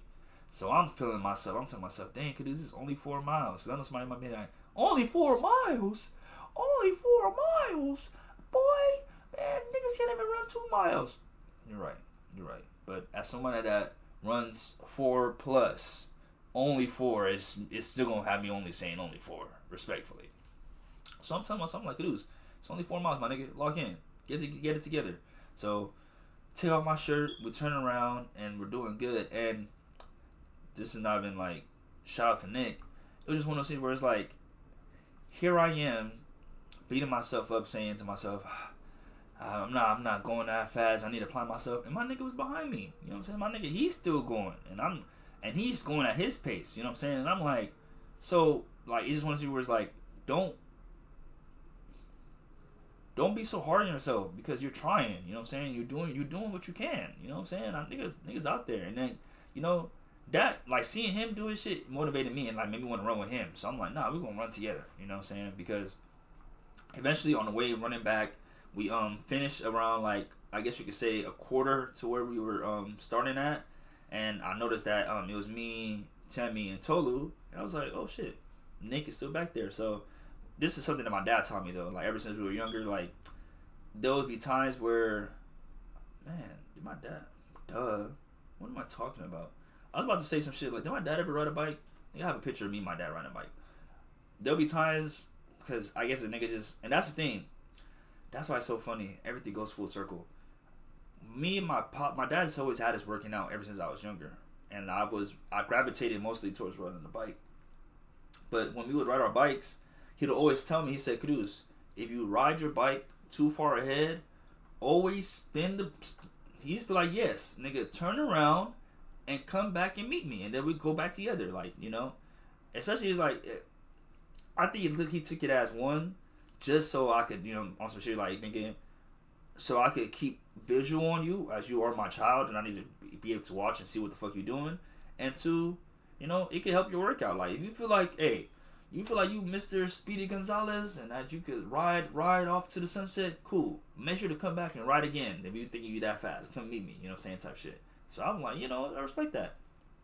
So I instantly thought to that day, and I'm like, you know what would my dad do? My dad would go run with me. Like, if I was running by myself, my dad would come and run with me and, like, catch up to me. So I just asked that same thing. I just went back and I went to get Nick.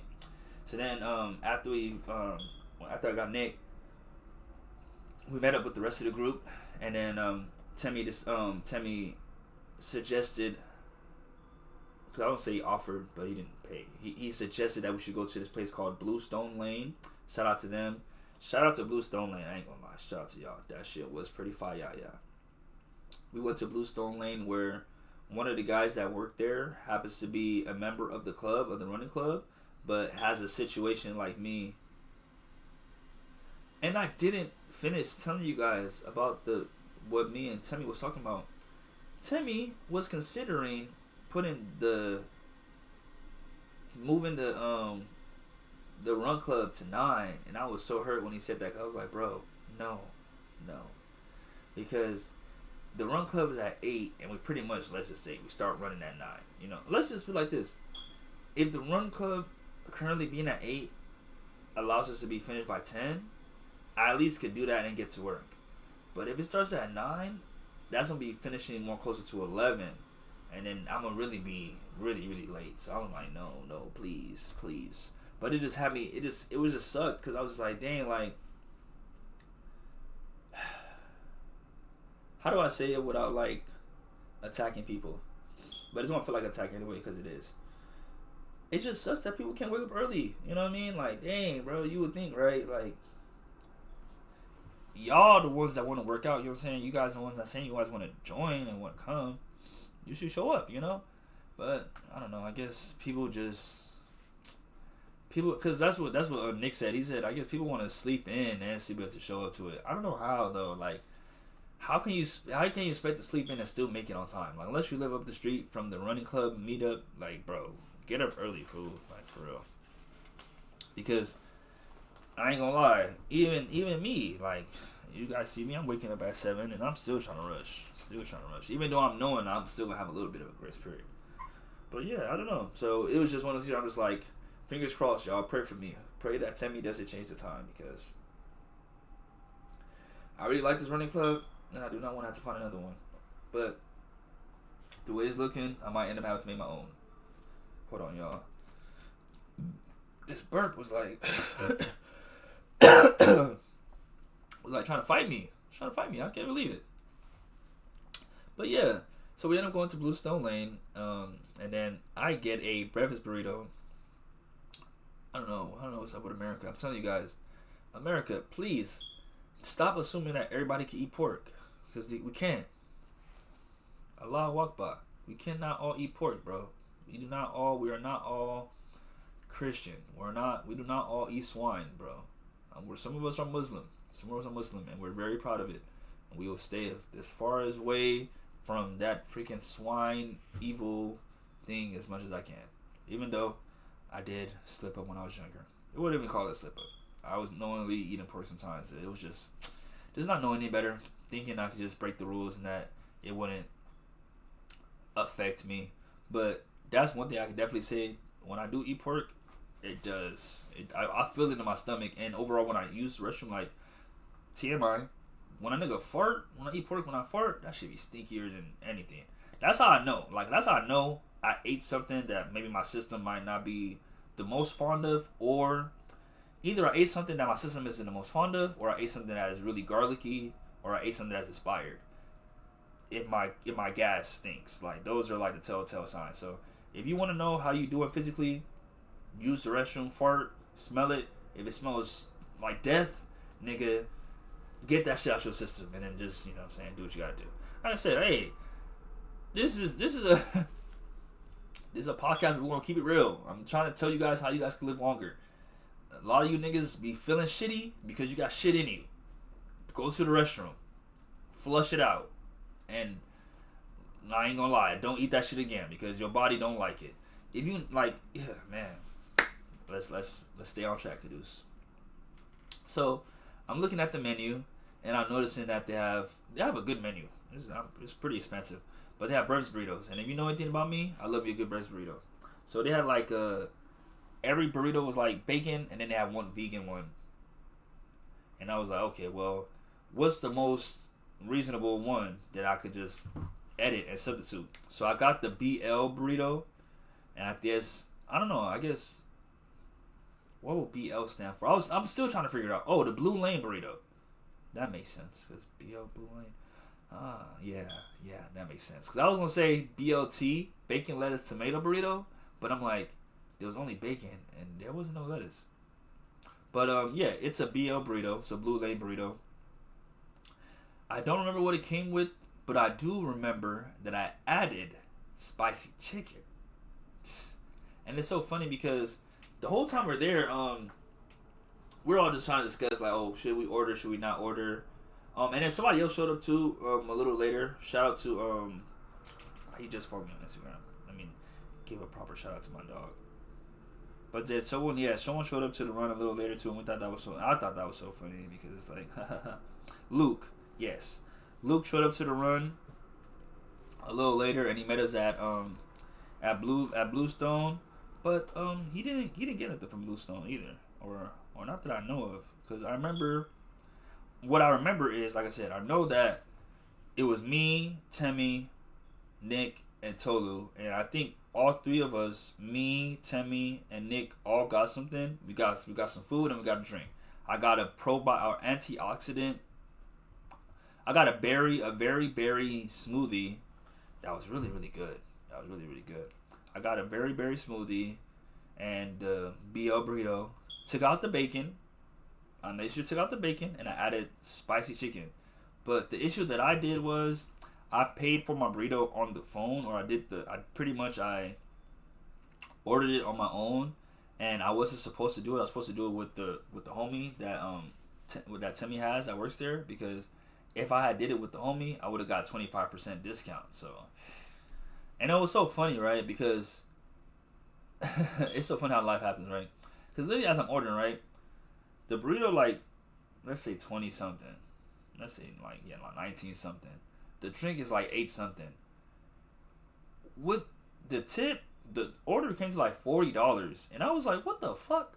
When I seen that shit, I immediately got like the ick. I immediately was like, oh yeah, I don't even know why I said that. I said that, I don't know. I don't need to explain myself, but I will be honest. I remember I just seen a video that said that this girl was like, oh, that nigga just did that? He gave you the ick, huh? And that's why I just had that. But I instantly like got turned off, and I was like, oh nah, $40, and it's $40 because of the tip, and the tip was like $4, $6, so it was like $32 for a burrito and a drink. Gang, what are we doing? But like in actuality, I kind of do gotta respect it, because there was feta. Like the cheese, they had some expensive cheese in the burrito, so I could see maybe that's why they kind of charge what they charge there. But I definitely learned my lesson and was like, yeah, like nah, I'm not gonna order on my own again. I'm gonna order through the guy, because when I ordered through the guy, the drink came out to like way more of an affordable price. So my total, I ended up spending like 28. But that's because, like I said, I paid regular price for the burrito. So I got the discounted burrito and I got the discounted drink. I probably would have paid like 20 on me. But pretty much, yeah, I let me know that Bluestone Lane is not a cheap lane. You feel me? Them niggas is Bluestone taxers. That's what they should call it. But yeah, got some Bluestone Lane. And then last minute, like literally when we were all about to leave, that's when Tolu was like, oh, I want to get a burrito. And we're like, bruh, like, why you wait ordered this whole time here? So he's kind of like me, though. Tolu kind of like me. He's like, if I notice that everybody's already doing something, like, and they already have their mind made up, but I'm iffy, I'm gonna just say no. Like, I could tell that he was like, his heart wasn't all the way in it. Like, you know what I'm saying? But it's like me when it comes to like drinking. It's like, if I'm with the homies, I might take a shot. But if I'm by myself, I'm probably not gonna take a shot. You know what I'm saying? Shit. So it's like, you know what? I probably wouldn't be buying nothing right now, but because I'm with y'all, I'll get something. So he ended up getting just a burrito. And then he was like, he wanted to get a drink, but the plug homie was busy, so he ended up saying nah. And it's so funny because like that's why I fuck with Temmie, because Temmie's like me. He's like, but I would have kept it to myself. Like, I just, some of the stuff, at least now, before, like, I would be mentioning shit, but I realize how sensitive people are, and like seeing how people say things that I would normally say, it lets me realize how I must be coming off. You know what I'm saying? Because when the guy came back, you know, Toy was like, yeah, like, oh, yeah, I wanted to order a drink, but I seen you were busy, so, you know, type shit. And Timmy was like, then like you should have said something though. And that's me. I'm the type of nigga that's like, that's what stopped you. Like respectfully, you still could have, you know what I'm saying, found a way. But you realize with some people, they really didn't want to. They just kind of like, you know, when it's like when like an introvert, when they're like, oh, when someone invites them out and they're like, oh, someone's like, oh, hey, Caduce, you should come out to this party today. And I'm an introvert and I'm like, oh, I would, but like my faucet won't stop dripping. You know what I'm saying? Like, damn. It's like the nigga didn't really want to drink. So he kind of was happy that the nigga ignored him. But that's what I peeped. You know what I'm saying? But I'm like, I'm fun. I'm like, totally you're funny. You know what I'm saying? You're a funny guy. Because that's how I am. But like I said, I'm to the point where I'm like, I'm going to just say no now. I'm not going to, like, if I don't want something anymore, especially now, because like I said, it's my money. It's my money. Use it when I need it. I'm just saying nah. I'm just saying nah. But a burrito and a smoothie after a run, that was like, that sounded so fire. So I definitely was like, I was wanting to get something. I just almost didn't get something because I seen how freaking expensive that shit was. And I'm like, oh nah, these niggas is tripping. These niggas is tripping. But then I changed my mind because we ended up leaving Bluestone Lane and running back to our cars because we were going to walk, but we realized that like as runners, walking just seems so slow. So we decided to just end up running to the car. We ran to the car. I got a call from my dad pretty much like confirming or asking if I was still down to run a half marathon because he was planning to run the Rose Bowl half marathon this Sunday or this past Sunday that just passed. And he had bought a ticket like months in advance, right? So he had bought the ticket months in advance. And I'm like, okay, cool. Like, I'm down to run with you and stuff, but I need to buy myself a ticket. So by the time he, like, because I guess he was trying to, like, vet me, was, like, trying to see, like, oh, like, before I pay this money, because he offered to pay for me, you know. That's also something true. People don't appreciate it if it's not paid for type shit, you know. But I'm one of those few niggas that appreciate some free shit. So he was like, oh, like, pretty much before I buy this ticket, let me see if you really can run. So we went to go run on Thanksgiving at Palos Verdes, and like he kind of like tested me, put me through his like this route that was like super hilly. So he was like, but I handled it, and it was in the sun, and he was like, okay, the fact that you was able to do this run shows clearly. Damn, I'm so sorry. I just yawned in your ear. For those that are listening to it on it. For those that are listening to it audio only, I apologize for just yawning in your ear like that. But yeah, he pretty much was like trying to like test me out and stuff. So once he seen that I was able to do that hill, he was like, nah, okay, this guy can really run. But still, you know, still had his like reservations about like my ability. You know what I mean? So fast forward to Saturday, he's like, oh, like pretty much, I guess my mom, I don't think she said it or like how he said it. I think he misinterpreted it. But she pretty much was like, oh, like, you sure Kudu's gonna run with you type stuff? And he was like, yeah, I'm pretty sure. But I guess just whatever conversation they had, she was like, okay, then, like, just be sure of it. Because the way he called me, he made it seem like she told him that I told her that I'm scared to run. Like pretty much, like, she took it as, like, or he, from what he told me, he said that my mom told him that I really don't really want to run, and I'm kind of like just trying to find an excuse to not do it type shit. So me not being able to buy a ticket is low-key my excuse. And I'm like, no, I don't know. Like I was like, hey, I didn't tell her, but I was like, Dad, I was like, man, I speak for myself when it comes to this workout stuff. You know what I do? I'm not scared to run the 13 miles. I'm scared to run it and not get a medal. Or I'm scared to run or be like, you know what I'm saying, some issue run into it. But it's safe to say, right? I guess you can say, right? Well, I guess it'll be a little too early. Because we're still on Saturday. Let's wait till we get to Sunday before I show the surprise. But pretty much, yeah. Your boy finished getting his Bluestone, walked to the car, said my goodbyes to the homies, went home where I quickly had to change and get ready for work because, you know, the Bluestone, I ain't gonna lie. Like, I love these niggas, but they don't be realizing, and it's not even them, and that's what I'm saying. It's really me having to take more responsibility and more, I guess, control of my timing. Like, I know I gotta go to work. I know I gotta do this. I know I gotta get myself enough time to get dressed and stuff like that. So it's just like I said, saying no even though I want to say yes. You know, like in a situation like that with the Bluestone Lane thing, I should have got my food, seen the time, and said, "Hey y'all, it's time for me to go. I'm out of here. I gotta go start getting ready," because I be trying to hang out. You know what I'm saying? I be trying to I be trying to vibe. I be trying to chill out with the homies. You know what I'm saying? Talk. Reflect on the run we just did and stuff like that. But because of that, I always run the risk of wasting more time, and it's not even really a waste of time because it's used positively, but I end up putting myself in a disadvantage because now I don't have as much time to get ready, go to work, and do whatever little. If I want to do something on the side, I don't really have much opportunity to do that anymore because now that hour I could have had, I just spent it getting food. So pretty much I'm rushing home, not rushing home, but I'm making it on the way home, no cap. Got home at 11:33. I'm supposed to be at work at 12. I kid you not. So, ended up showering, got my lunch to work, which was some jollof rice and stew.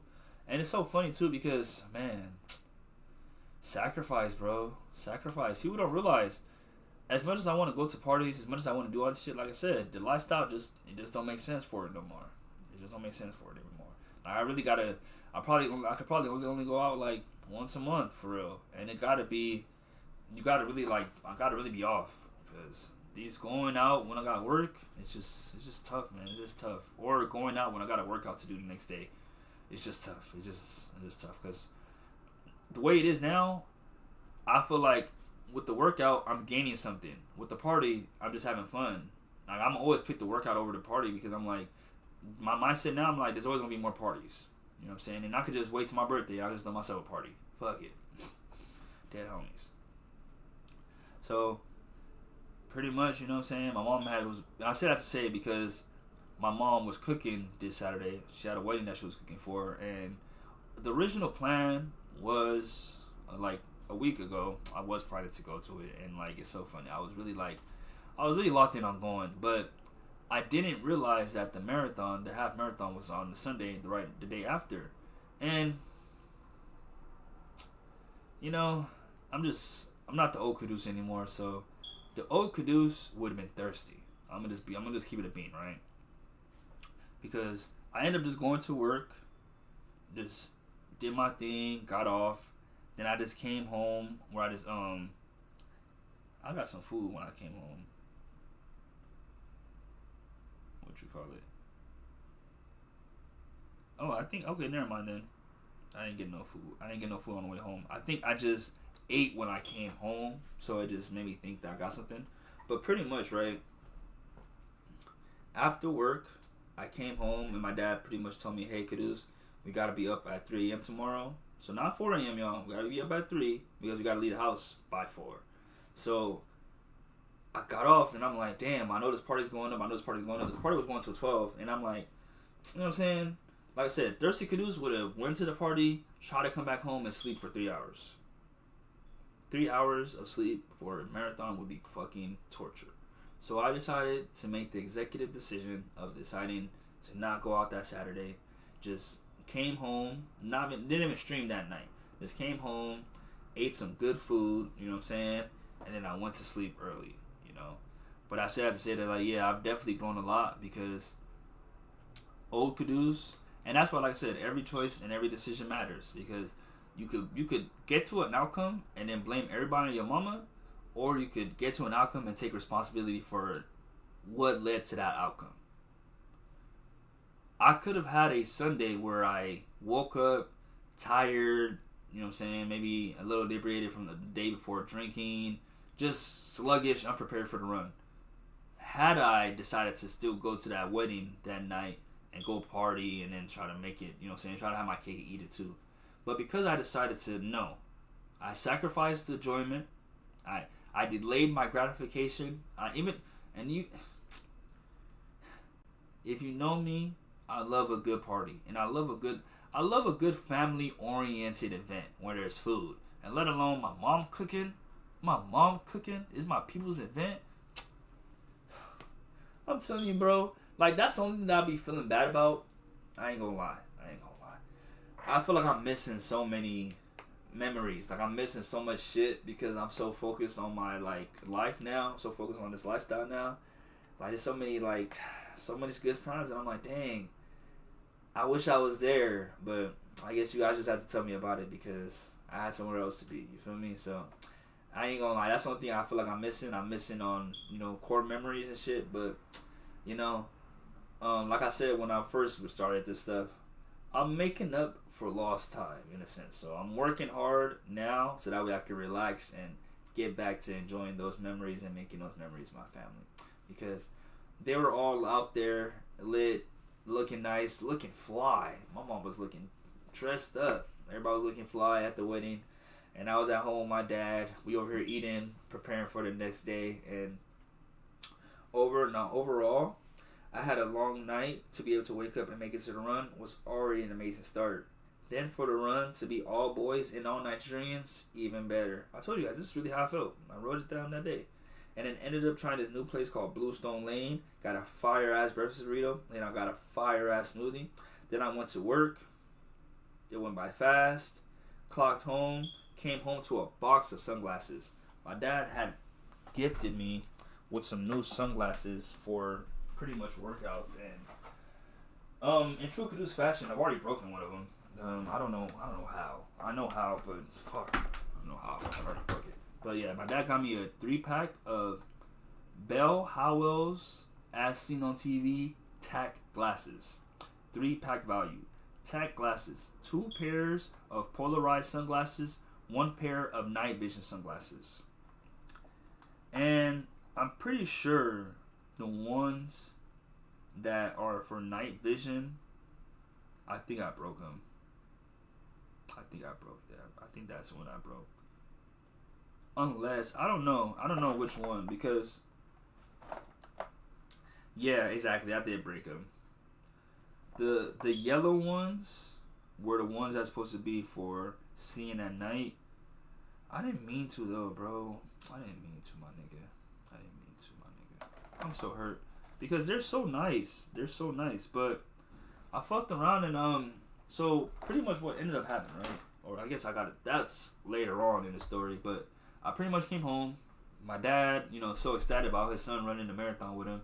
He was like, "Oh, I gotta get you some gifts. Gotta give me some new glasses." Got me the new sunglasses, and then I pretty much just went to sleep. You know what I'm saying? Just pretty much was like getting ready for the run. So now Sunday shows up. We wake up at 3:10. I prayed, brushed my teeth, did my affirmations, got dressed. I made 2 peanut butter and jelly sandwiches. That's low-key been the theme of this week. Peanut butter and jelly. I showed you guys last week how I make them and my ingredients. So if you want to see how to make the best the best peanut butter and jelly sandwich, refer to episode 29. And I don't know why. I'm doubting myself for some reason. I'm doubting myself in the episode numbers for some reason.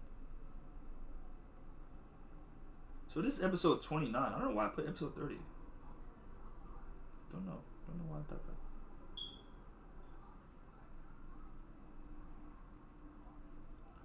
Episode 28. Episode 27. Yeah, this is episode 29. Why did I put 30? I don't know why. A nigga over here too early. So episode 46. That's when I'll be graduating by. Because if this is episode 29, 17 episodes later it'll be 46. Yeah, I know how to do math. Stop playing with me. So yeah, I got my son. Woke up, made 2 peanut butter and jelly sandwiches, and then that's funny. At 4:23, we started heading out to Pasadena because that's where the run was at. It was so funny too because they already I didn't know that was on run where it was on run at, but they was there the way they planned for that marathon. They planned it early because they already had streets blocked off and everything. Everything was already in place for the run, and unbeknownst to me, so we're trying to take the GPS, but the GPS is kind of taking us to places where it's blocked off, so we're having to use our discernment to know, okay, should we still keep going down here? Should we go here? Should we go there? But pretty much they had a system to where If you got there early enough, you could get parking at the actual Rose Bowl, or you could park around Pasadena, and they had a shuttle that was taking you to and fro. But to me, I'm like, yeah, I don't know why anybody would want to do a shuttle. If I could park, I would try to park as close as I can. We got so blessed, got a nice parking spot, but it's because we planned. We planned and we executed the plan. And of course, the results are a reflection of how good of a plan it was and how good we stayed ready. Because pretty much made it there. The run don't start till 7 o'clock. We got there at 4:52. So I'm in the car. I'm like, you know what? Let me not just be here, just be idle. You know what I'm saying? Like, let me try to do something. So I make my TikTok, I edit it, I have it all pretty much ready to be posted, but I draft it because I need to do a voiceover to it. But my dad is sleeping, because that's what I end up thinking to myself, like, oh, that's what I should do. Because I'm like, we have all this time, might as well just take a nap. So my dad, he's taking a nap, he uses the restroom. All of a sudden I have to take a number 2. And it was so funny, because I'm just like, all I could think of is I have to do this now, because if I have to hold this to the run, that's gonna fuck up my run. So, you know, like I said, your boy, I use the restroom every day, so this is not nothing new, but I don't like public restrooms, bro. I don't like public restrooms because as a Nigerian, I have a bucket that I fill with water. I'm telling you guys this. You might think I'm crazy, but you only gonna think I'm crazy if you're American. I get a bucket of water, I pour the water into it.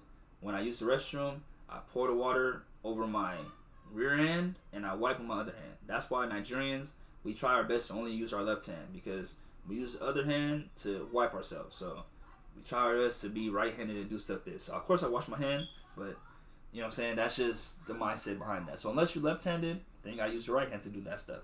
But pretty much, the stinker, the meaner. You feel me? So I don't like using public restrooms because I don't have that access to running water like that. I have to use tissue, and even if I do, I ain't gonna lie, I try my best to wet the tissue, because it's like a wet wipe. If I can get it like a wet wipe, the better, you know? So I'm over here like, okay, fuck, I gotta use the restroom, because it's like, it's coming. I ain't gonna lie, it's like at the door. Pause. I'm sorry, TMI. But it's at the door, and I'm like, shit, man. I really gotta go poop. So I'm like, fuck, man. I walk, because that's the thing about me. If I know I'm about to do a race, I'm not gonna do any running till it's time for the run. Like, I was seeing everybody and mama like doing like laps, doing shit. I'm just like, y'all got more energy, and it was so fucking humbling. That motherfucking marathon is so humbling. I will tell you what. I tell you what, boy. That shit is a humbling experience on the dead homies. Cause what, boy? I go to the restroom. They only have porta-potties available. Freaking disgusting. So I have to do what I have to do. I'm not proud of this, but you know, I get the tissue. I use the tissue and I make a makeshift like toilet seat cover. Oh man. And I use the restroom, do what I have to do, get the tissue, wipe off, and then I wash my hands. There's a washing station outside, because I guess the public restroom was closed. But to be honest, I don't know, like, because I'm looking back and I'm like, I don't know if I would have even wanted to use the public restroom that they would have had. I probably was better off using a porta potty. I don't know, because porta potties are fucking disgusting, bro. And it's not their fault. Like, porta potties are actually very ingenious. Like, they're very innovative in the sense of, like, you know what I'm saying? You get to have a place where everybody can just use the restroom, and then at the end of the day, you just gotta change it. The issue is the practicality of the fact that, nigga, everybody's using this shit, and it stinks, nigga. It fucking stinks, bro. And if niggas is shitting and pissing, it's a lot. It is a lot. Pray for me. That's why it's so funny, because it's like I'm a fake germaphobe. Like, I think my dad gave that gene to me, because he's a germaphobe, low key. But me, I'm like iffy about it. But yeah, but when it comes to like public restrooms and stuff like that, I become a germaphobe so fast, no cap. So I was like, okay, cool. I finished using the restroom. I got a weird wave of like energy, so I was like, okay, fuck it, like let's start doing my stretches. Like, let me do my stretches now. let me do some pull-ups because they had a pull-up bar. The restroom was like next to a park. Excuse me, guys. I apologize for that yawn. Was next to a park, so I just kind of like try to do some pull-ups. I really try to do a muscle up because I really feel like I'm almost there, but I had to. Because even looking at myself do it, this camera shit is so weird. Looking at myself do it, I think it's clear that I don't have the ability yet. But as you guys can see, I could pull myself up pretty nicely now. But yeah, is that transfer or that transition to a pull up to the actual muscle up part that I'm struggling with. I'm still trying to get used to. But I digress. So yeah, pretty much did that, and then went back to the car, and I just took a nap. So it was like 5 something, 6 something almost. So it was like, okay, cool. No, it had to be 5 something, because if the race is at 7, and they made it very clear, the race is starting at 7 a.m. No exceptions. No exceptions. So I ended up getting back to the car around like 5 something. So I was like, okay, cool. My dad was already sleeping, but I was like, okay, bet. We'll just wake up at 6:30 because you never know. You never know.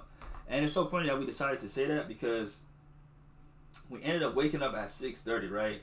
Me and my dad, because, you know, or at least me, I was drinking, I'm not gonna lie. I was drinking a lot of water, but I made sure I was hydrated because for some reason, or from what I've learned from working out and just in general, I perform better when I get a bottle of water,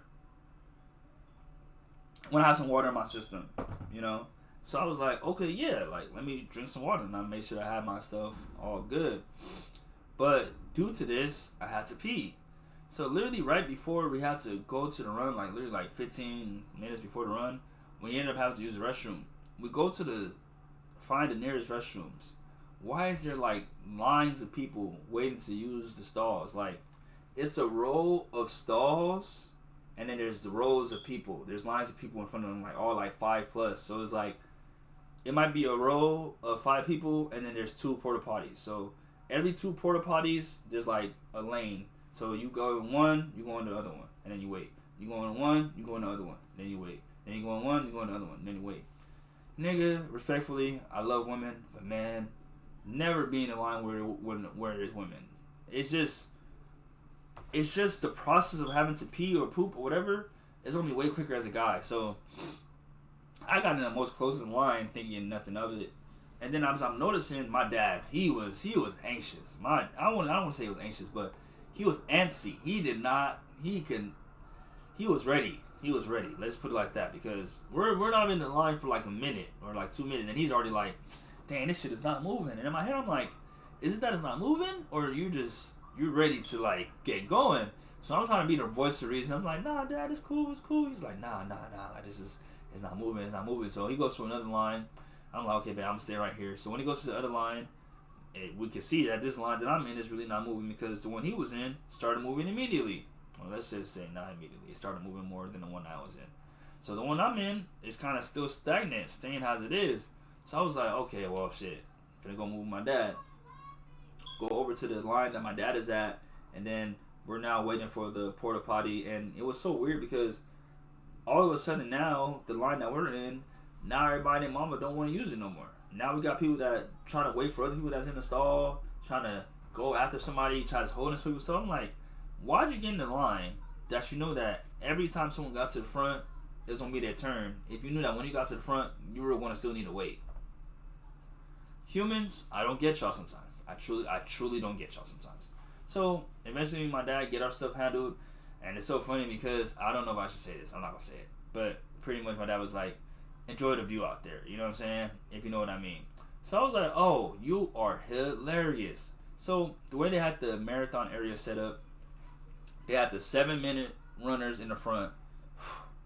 I'm telling you, this whole thing, it was just so like, oh, it was like so amazing to just be a part of, because I've done marathons. I've done the 5K marathon. I've done a 10K marathon with the high tides.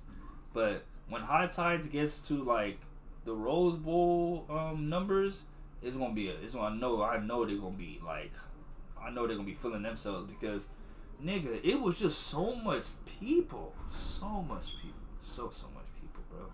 So there's the 7-minute runners, the 8-minute runners, the 9-minute runners, the 10-minute runners.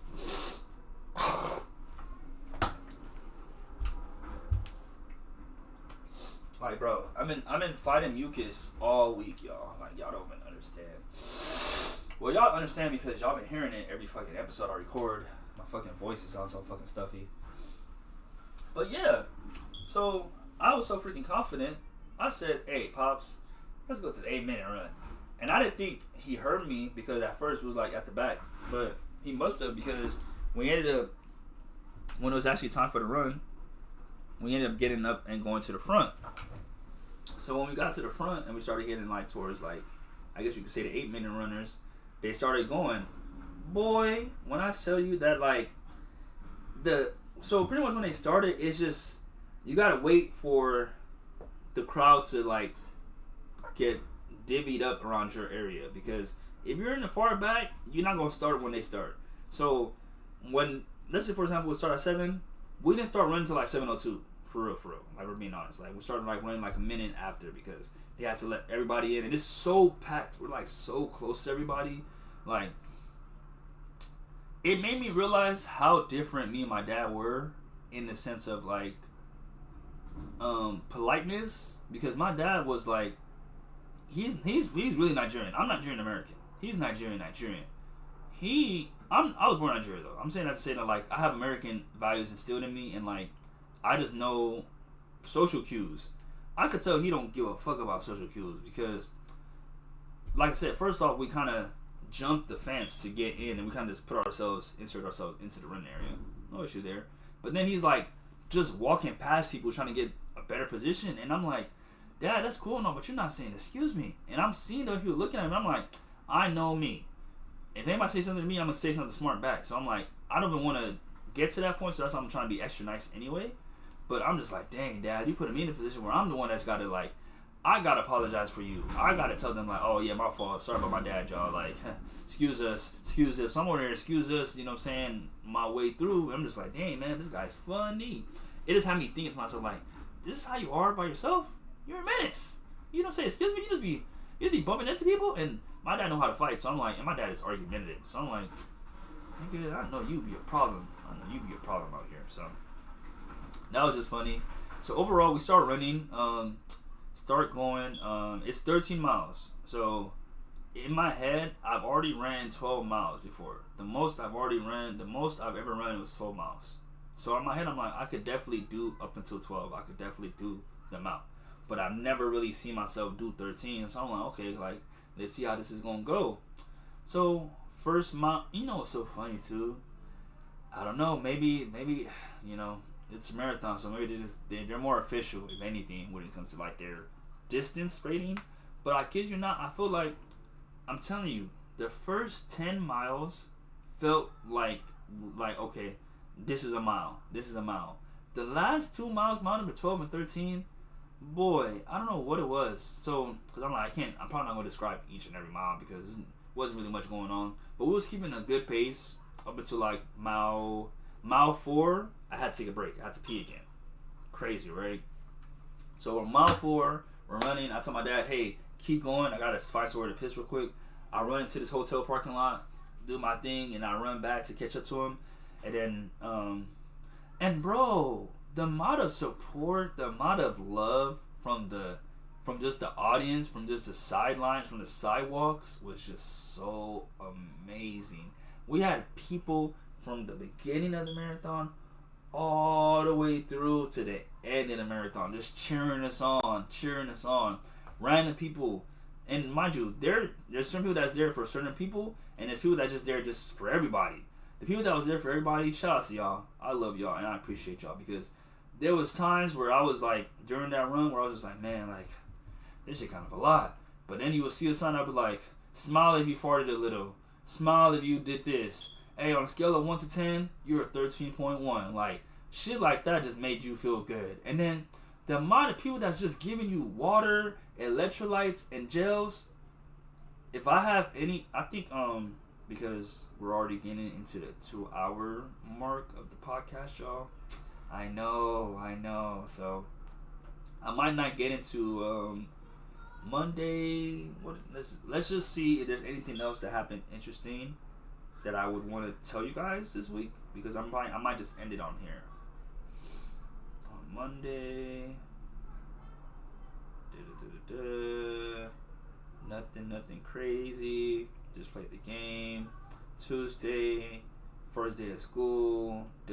So yeah, I'll probably just tell you guys, like I said, how this week of school went next week. I'm probably just gonna start just doing that. Just like I said, instead of making it to where I tell you guys about each and every day up until, the weekly recap, I might just specifically go to days that have interesting things going on. Because a lot of times, like y'all see, it's just be Caduce woke up to the gym, had a good gym, and then went to work. And then like I said, you guys, like I said, I'll tell you guys about the workouts, but it is what it is.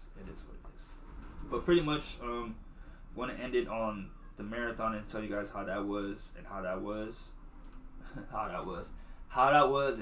went, because I gotta start getting ready for school soon.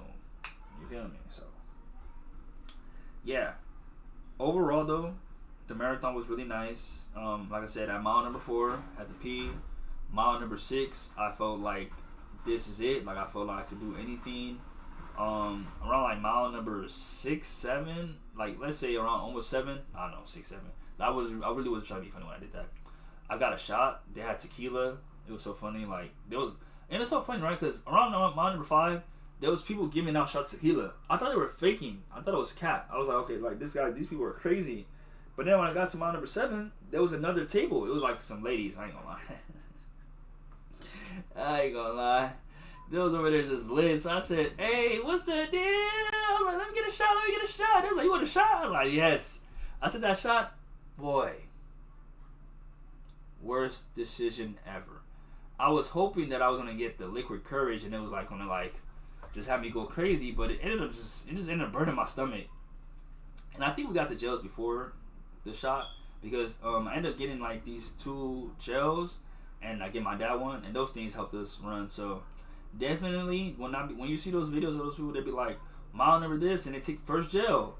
I see why. The gel, the water, the electrolytes, they all play a part into keeping you going. Because I guess I'm just so used to, like, what I'm saying, I do long runs, but I guess I don't be as prepared as I should be, because I just anticipate that, like, I'm supposed to be feeling weak the whole time. But in reality, if you kind of do prepare and you kind of do stock up, you could have a very well choreographed run, in a sense of, at different parts of the run you can have water, at different parts of the run you can have energy, at different parts of the run you can have, like just shit like that. So one thing I would do next time, the next run I do, the next marathon I do, I'll probably take more advantage of that, of the water and the electrolytes. Like those, I don't think those moments fuck up your pace that much. If anything, like I said, it gives you a chance to catch your breath, get your energy back. And overall, I ain't gonna lie, it was those moments where I was, like I said, I took the time to like get my water,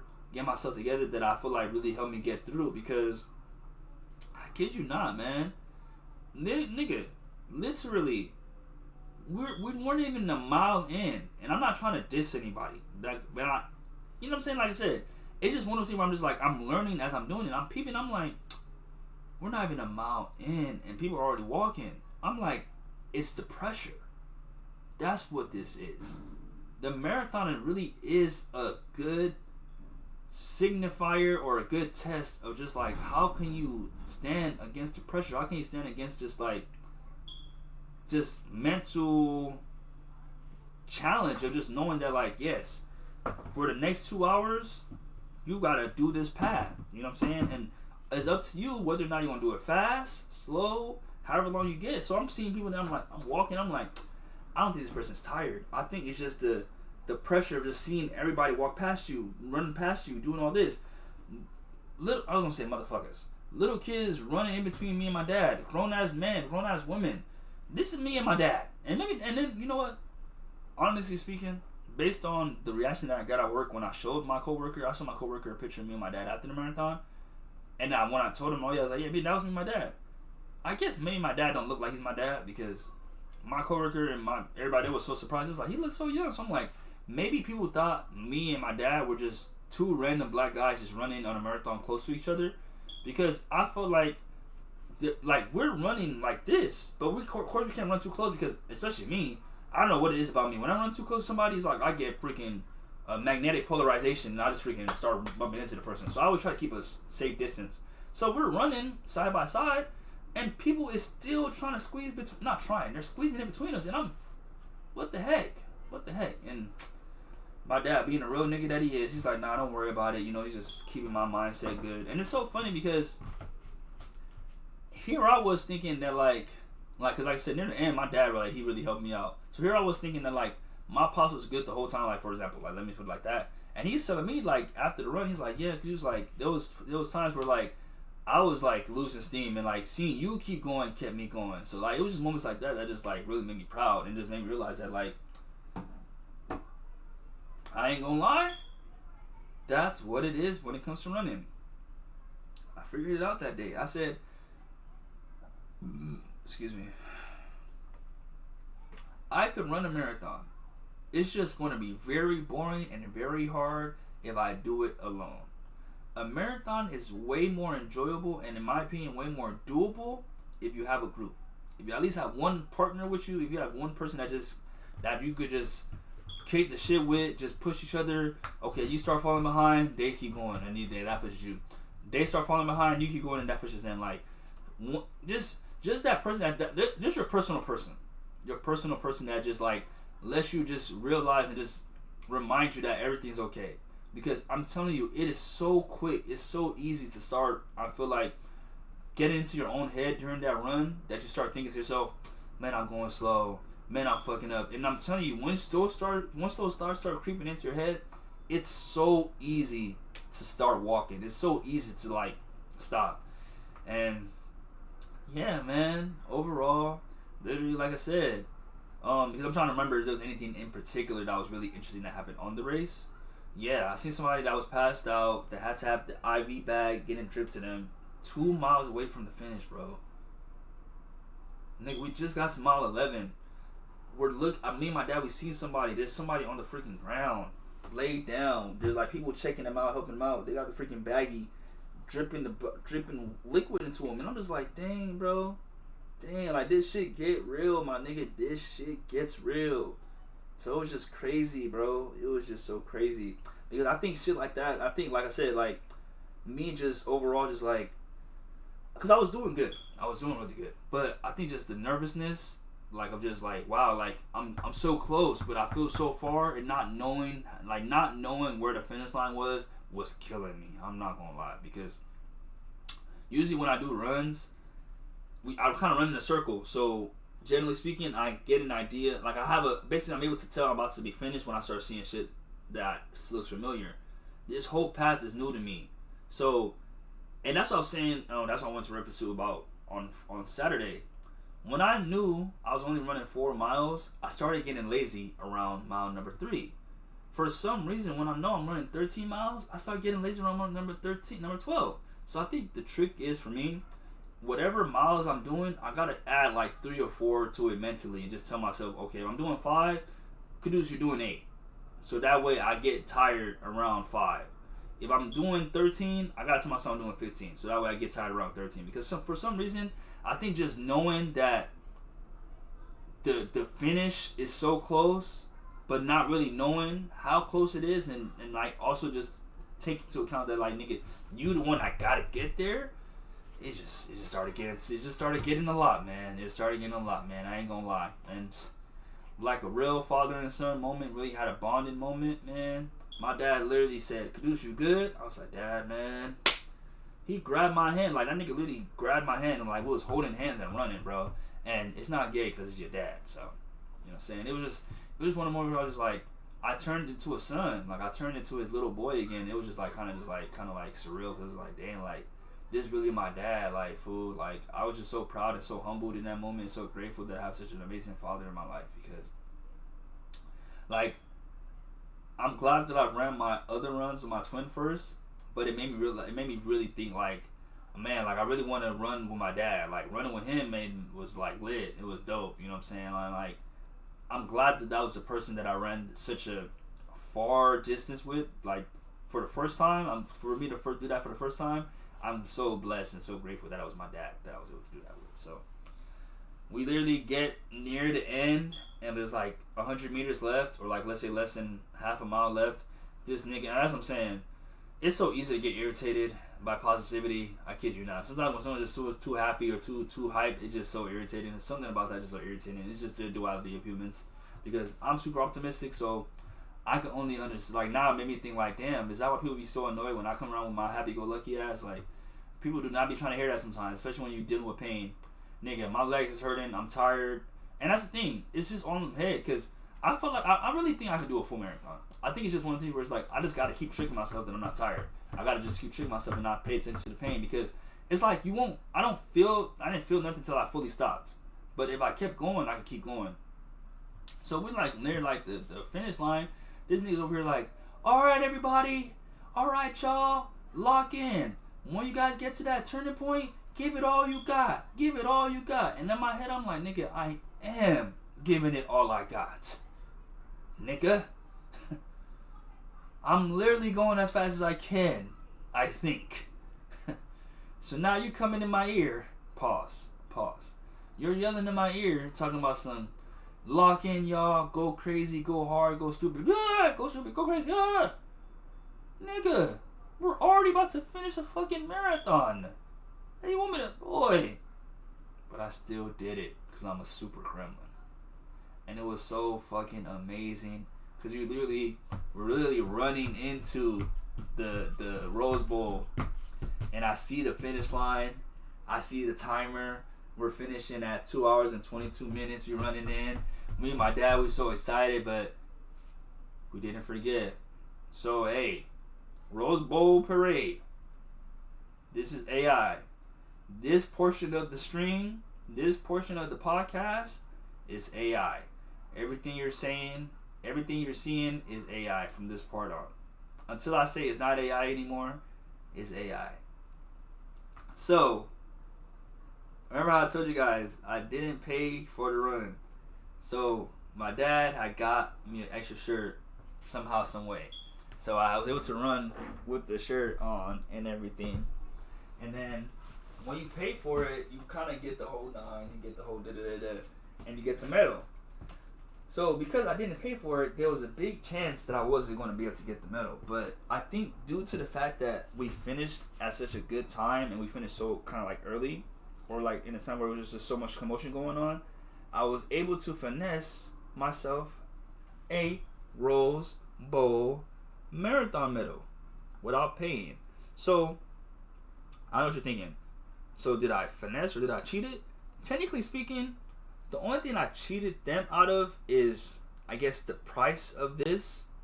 But I did put the effort. Like, I did earn it. What I'm saying is, I did the marathon. So I ran the 13.3 or 13.1, but I didn't pay for this.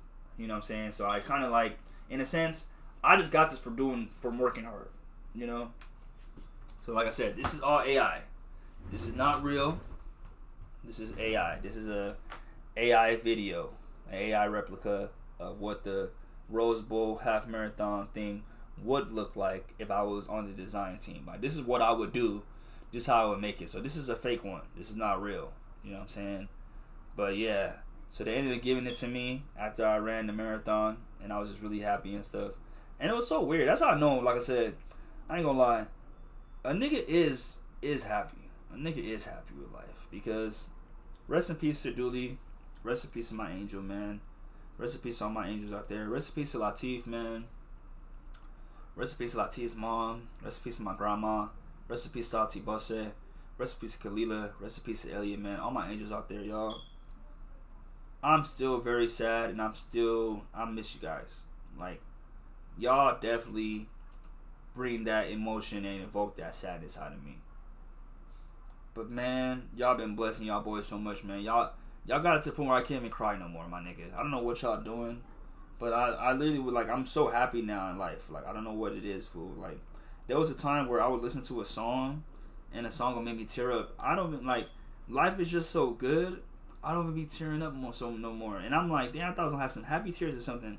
A nigga was just so proud, bro. I was just so grateful. I was just so like, I was just so happy, bro. I was just so happy to do it. So from this part on, the AI has been turned off. So now we're getting back to real life. So now, after, I ain't gonna lie, it's so funny, right? Because I feel like Kobe, job's not finished. I just did a 13.1 marathon, 13.1 miles marathon. But the only thing that's on my mind, guess what's on my mind, y'all? If any of you guys said work, you were spot on. Because that's all I was thinking about. Y'all thought I was off? Nigga, I told you guys, I'm only off on Tuesdays and Thursdays. So yes, I literally ran that half marathon before work.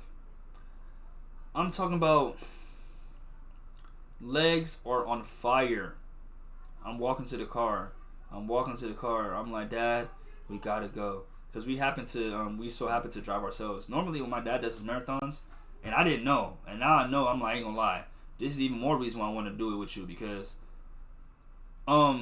having to wait for people, it's a lot of confusion and a lot of commotion at the marathon, that if you could drive there and leave there yourself, you will have so much more of a better time. Because I could only imagine that if we had to be waiting, like we was on standby on some shit, like we had to wait for my mom to get there, had to wait for my dad, had to wait for them to get there, we would have probably been so annoyed. But because we drove there, we was able to leave whenever, like as soon as the run was done. So that was really nice, because I was like, yeah, that's cool, like that's dope. But nigga, my legs started hurting. So I'm driving home.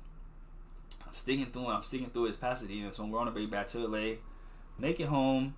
My dad is just like, boy, like you really about to go to work? I'm like, yes, dang. I ain't gonna lie. I'm literally good up until I take the shower. Once I took the shower, my legs just like started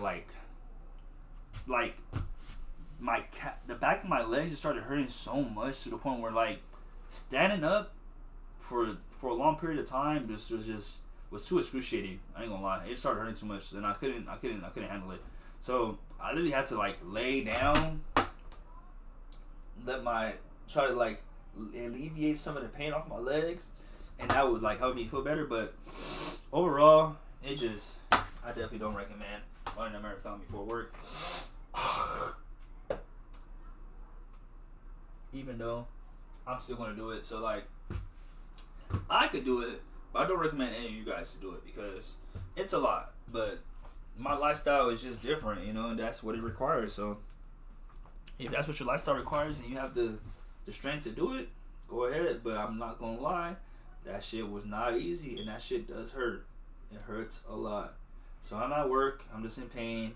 I'm showing everybody, I'm telling my coworkers, I was telling my twin, I was like, the funniest part about a marathon, because this is my homie Osia, shout out to Osia, said, he was like, the hardest part about a marathon is not telling everybody that you just run a marathon. And I'm like, you're not kidding.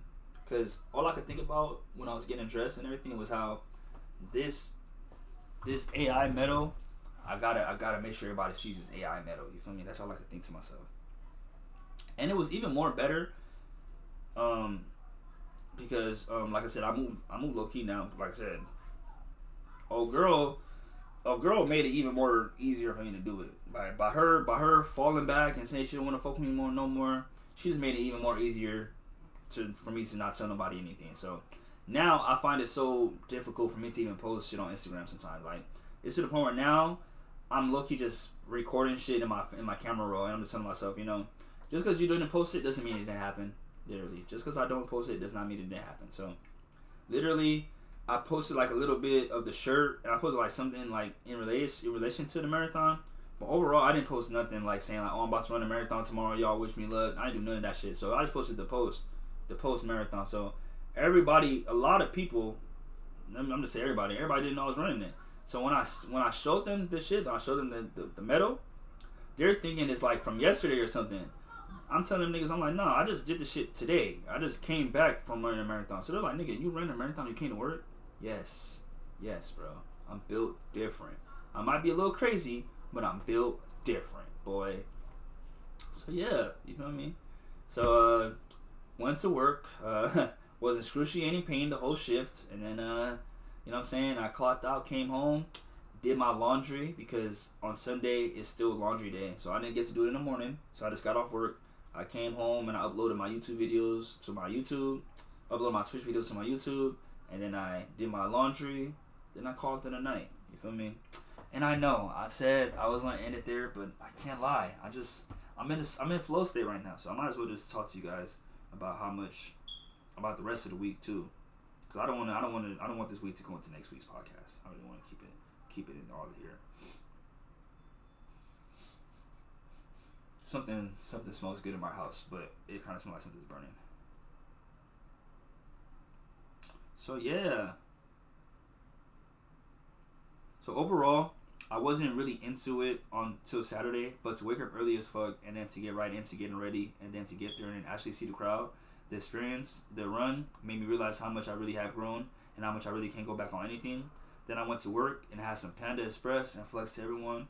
Came home and finished the things I would have did in the morning, and then had some jollof fries for dinner and an Oreo mini Oreo ice cream bar for dessert. And then I gave that day 100 out of 10. I ain't gonna lie. So then on Monday, like I said, on Monday I didn't go to the gym. On Monday I actually rested. I ain't gonna lie. It was really good to rest because the legs take about 72 hours to heal, like after the workout. So I needed 3 days. So I knew I was only need 3 days to do it. Even though I only waited till Tuesday for real. So on Monday, I just woke up early, made my lunch for work, and then I went to do the recycle. So I did some recyclables at the recycling center up the street from my house. Probably shouldn't have said that, but yeah, I did that, and then I went to work from there. And it was funny. I thought I said BM to stand, but I'm very grateful for my Monday. It was a day of reflection and a rest day, and a day just enjoy the memory of succeeding in the run, and then overall the emotions it brought out. I woke up and handled business, and then I did the recycle, went to work, I had lunch, so no money was spent. Work went by smoothly. Then I got off and I got home safely, and I ate a Pop-Tart with some ice cream, and I streamed some GTA with Rashid before I called it a night. So Monday, because I opened, did a 9 to 6, came home, like I said, ate my due diligence, ate my ice cream and shit, and then in my due diligence, I don't even think that's a fucking saying. Did my due diligence, and then I, streamed with the homies. So shout out to Rashid. Then on Tuesday, woke up at 4:43. It was leg day, so I got the workout that I was gonna do for leg day. Made it to the gym, did my workout. Pretty much did a mixture of. It was a mixture of like this power and stability workout. It was really recovery, but overall I still was like even though a nigga just, like I said, the more I run, the more stronger I'm gonna be, so the less I want to need to recover. So I'm just like, I'm getting back to the gym like as if, a nigga didn't run on Sunday. So I was doing that, but I still was like being attentive of the fact that I did just run. So I was taking it easy. So then Tuesday was actually the first day of the new semester, my last semester of the new year, in my degree.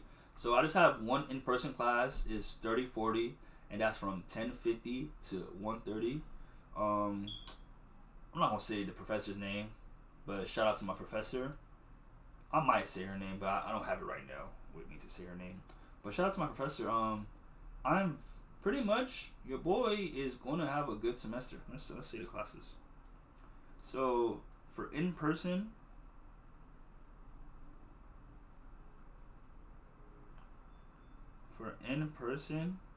is I have my side 30-40 research methods in psychology. It's a lecture in a lab. And then for online, I have side 40-30 child maltreatment, and then side 46-50 multicultural psychology. So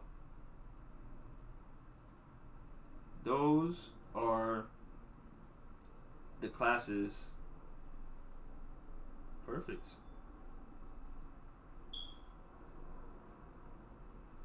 Those are the classes that I'm taking this semester. Hold on. I'm gonna just go back to that. I was looking at a group me. It's only been 2 days. It's only been a day for school, but technically speaking, it's been a week, I guess you could say. For me, I only consider school Tuesdays and Thursdays, but in reality, it is Monday through Friday. So it has been already a couple of days of school.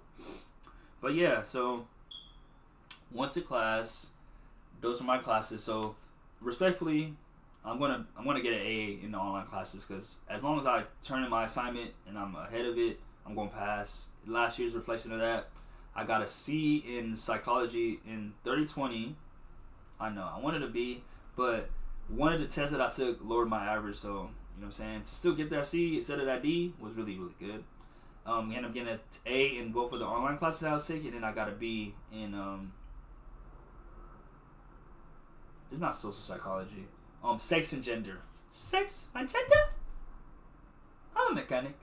So I took those 4 classes last semester, got a C, 2 A's, and a B. So I already know when it comes to online, acing them. And this professor, the way she pretty much broke down the syllabus, she's like, there's no exams, there's a group project, and then it's just a whole bunch of like, most of the points are participation points. And I don't think y'all understand, bro. Like, this might be the thing that gets the tear to come out my eye. Because I need a good cry. I need a good cry. I've been through a lot. I made a lot of strides. I've done a lot of good shit that I it hasn't hit me yet. And I know it hasn't hit me yet because I know I'm an emotional guy. I'm really in touch with my emotions. So the fact that I haven't cried yet, haven't fully embraced the growth, haven't fully embraced the journey yet. It hasn't hit me yet. But I know it's only because I was waiting for this moment of just knowing that, like, nigga, what you've been working hard towards and what you already know you're going to achieve, now you know. You know what I'm saying? Like, for me, I always knew I was going to graduate. But now to really be here in the moment, to be here as, like I said, these next couple weeks about to go by so fast, nigga. Especially with the podcast, with the movies, with the gym, with the work. Them Tuesdays and Thursdays gonna come so quick. It's not even gonna be funny. So I'm trying to get ready. I'm trying to prepare for like life after school, life after graduation. Cause I'm like, yo, nigga, you've been bragging, you've been popping it, you've been telling everybody and mama, man, once I graduate and I got more free time, I'm gonna do this. Once I graduate and I got free time, I'm gonna do this. So it's like, all I'm thinking to myself is like, nigga, okay, cool. Pay attention to what you gotta go do now, but also start thinking of like the next step, the next plan, the next level that we're going to go to. Because I'm telling you, I probably realize it, but I probably don't really realize like how much of an upgrade my life is going to see once I get this bachelor's degree, bro. So overall, pretty much that Tuesday let me know that I'm a shoo-in to get all A's this semester as long as I apply myself. And like I said, I'm a bad test taker. I'm gonna say this. I'm not a bad test taker, but sometimes I get there and I kind of draw a blank. The fact that she's like, I'm not gonna give you guys no super duper hard exams where you have to be in a situation like that. Like pretty much every quiz, even if you get 0 on it, nigga, just for participation. Oh yeah, I'm about to pass. Because like I told you guys, I'm not playing this semester. I'm not playing by my schedule. I'm going to show up to each and every class. Like I don't, like she even told us, she said, y'all, I give you guys 2 days and 2 labs that you guys can miss. But everybody starts off with 100% attendance points. So it's like, you tell me that? And that's what I'm like, and that's why I was saying what I was saying earlier, right? About, it's so crazy how people stop fucking with me around times like this. Because it's like, all you guys did, you know what I'm saying, especially her, all you did was force me to be more focused. All you did was force me to be more to myself and be more locked in. And I'm grateful and I appreciate you guys for that. Because maybe there's a chance that, hey, if you were in my life, I would have been distracted. I would have been trying to be outside, would have been trying to do this, trying to link up, try to do all this. But now that you guys don't hang out with me, y'all don't talk to me, I don't got no reason. I don't got no reason to like make excuses like that to even say, oh, a nigga miss an assignment because I was hanging out with the homie. A nigga miss an assignment because I was hanging out with the homegirl. A nigga miss an assignment because I went to a party. I don't got nobody. I got no parties I'm looking forward to. I got no events nobody's invited me to. I got an event. I'm not gonna sit here and lie. I'm not gonna say it though because it's a private event. But I do got something I'm going to next week. That's it. For the rest of the year, yeah, till graduation, I don't think I have anything planned. Like I told you guys, I was thinking about going to Disneyland. That's off the table. Especially now that I see that the teacher is so cool, I might just wait till spring break. To be honest, I might just go during when like I said, I don't have to, cause, and that's the thing. Like I said, there's nothing wrong with inherently going there. It's just more so, like I said, if I have a podcast that I could be recording, if I have a video that I could be editing, let me do that first. And if I finish all that and I still have excess time, then I'll go to somewhere like Disneyland. But the way it is right now, like I said, I don't even have no one. I don't even miss it. Like, all I could think of, I'm telling you guys, all I could think about between me and y'all is just streaming, podcasting, and school, and the gym. Like, that's really all I think about right now, for real. And it sucks because, like I said, I'm not really complaining about how my streamings go, but I do want more engagement because I feel like, though, I love GTA, and I man, and niggas was to be fucking with my videos, and we if I had like a group of niggas that I could play GTA with, man, it'd be amazing. But that's just personal. That was just such a random ass thing. But I was just thinking about it. Like, I really only play with my nigga Rashid and Devin, and it's like I be needing niggas to help me sell. I need niggas to help me sell my shit on there. But I gotta be solo. You feel me? So in reality, I just gotta find more games to play. But it's not that many games that I really enjoy playing. You feel me? But yeah, overall, I say that to say that Caduce is gonna be. I'm one step closer to graduation, and we're 1 week closer. You feel me? And I hope you guys enjoy each step as we get there, because, like I said, overall, I'm just gonna be learning, and I'm gonna be teaching you guys everything that I'm learning. So right now we're on chapter 1. You know, nothing too crazy, but by next week pod, I'll probably tell you guys a little bit of what chapter 1 is and what research methods in psychology is, because hopefully, like I said, you guys don't just come on here to tell me talk shit. You guys come on here to also learn, because this is a self-help, and as an intellectual, I wouldn't feel proud of anything I created if you guys weren't also learning or gaining something from it. You know what I'm saying? So that's your boy KSTAKS. You feel me? So then on Wednesday,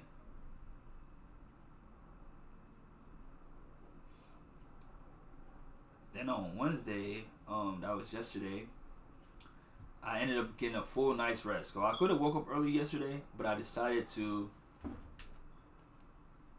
because I need to make sure that didn't just stop recording my stuff. I could have, I know people don't know what I got going on and stuff, but please, y'all, if I decline the call, do not call me back. I really, I'm not even trying to be like that, but if I don't answer, if I say I'm going to call you back, I'm really going to call you back, for real. Like, I'm doing something. Because my auntie, she keeps calling me right now, and I'm trying to understand. Like, I told her already I'm going to call her back. I know why she keeps calling me. And I'm trying not to have it affect while I'm recording right now.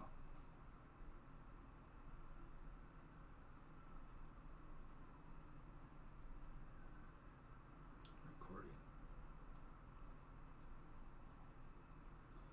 So, yes.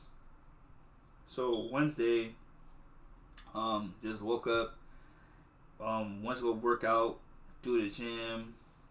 It was a chest day and everything. And then went to go to the Stacey store, but I freaking forgot my ID, so I ended up not really getting no cards and shit. So that was embarrassing. And I don't know what it is. I don't know why. I told myself, I'm not gonna ever forget. I'm not gonna ever not take my wallet with me when I go to the gym now, because it's too many times now that I've wanted to go somewhere after the gym that I need my wallet for, and I forgot my wallet, so I can't go. So never again. Now knowing I need to take my wallet with me to go to work. But overall, Wednesday was just a smooth Wednesday. Just woke up and just went to the gym and then went to work. And then that was it. And then, like I said, today is my little brother's birthday. And then overall, like I said, I just wanted to tell you guys about the movie Law Abiding Citizen with freaking, I wanted to talk about it, but I know I kind of like missed the window to talk about it and shit. But overall, I just thought that movie was just so funny, right? It was just so interesting because pretty much, it's a guy named Clive Shelton. He's an honorable family man until the day his wife and daughter are murdered in a home invasion. He hopes for justice, but a rising prosecutor named Nick Rice cuts the deal with one of the killers in exchange for testimony. 10 years later, that man is found dead.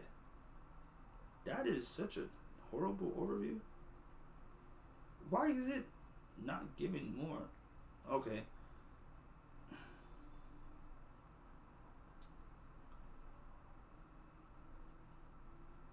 Because pretty much I thought this movie was really dope in the signifying of the terribleness of the justice system.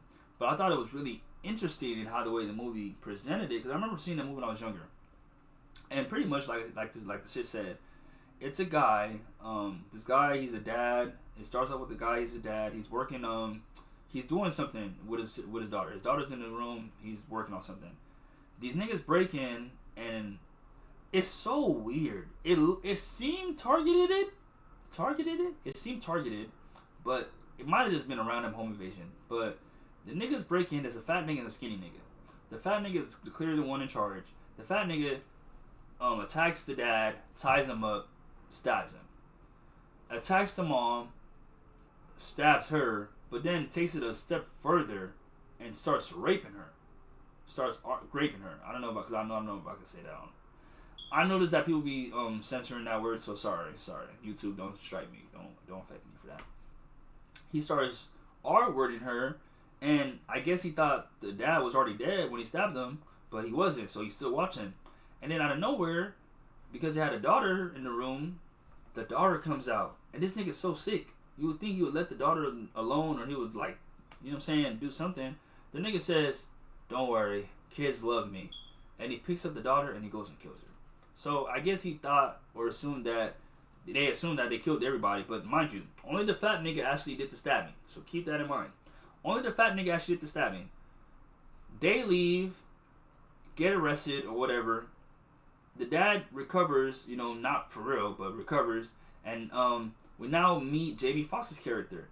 Jamie Foxx's character is a lawyer who has a really good conviction rate, or like a good win rate. So when he's given this case by his dad, and that's why I thought it sucks that, like, in a sense, they put a black man in this position, in a sense, because I feel like, realistically speaking, if you came up to a lawyer and you told him, hey, these two guys came into my house, they murdered my wife and kids, they stabbed me, I want to take it to court, I want to take it to trial.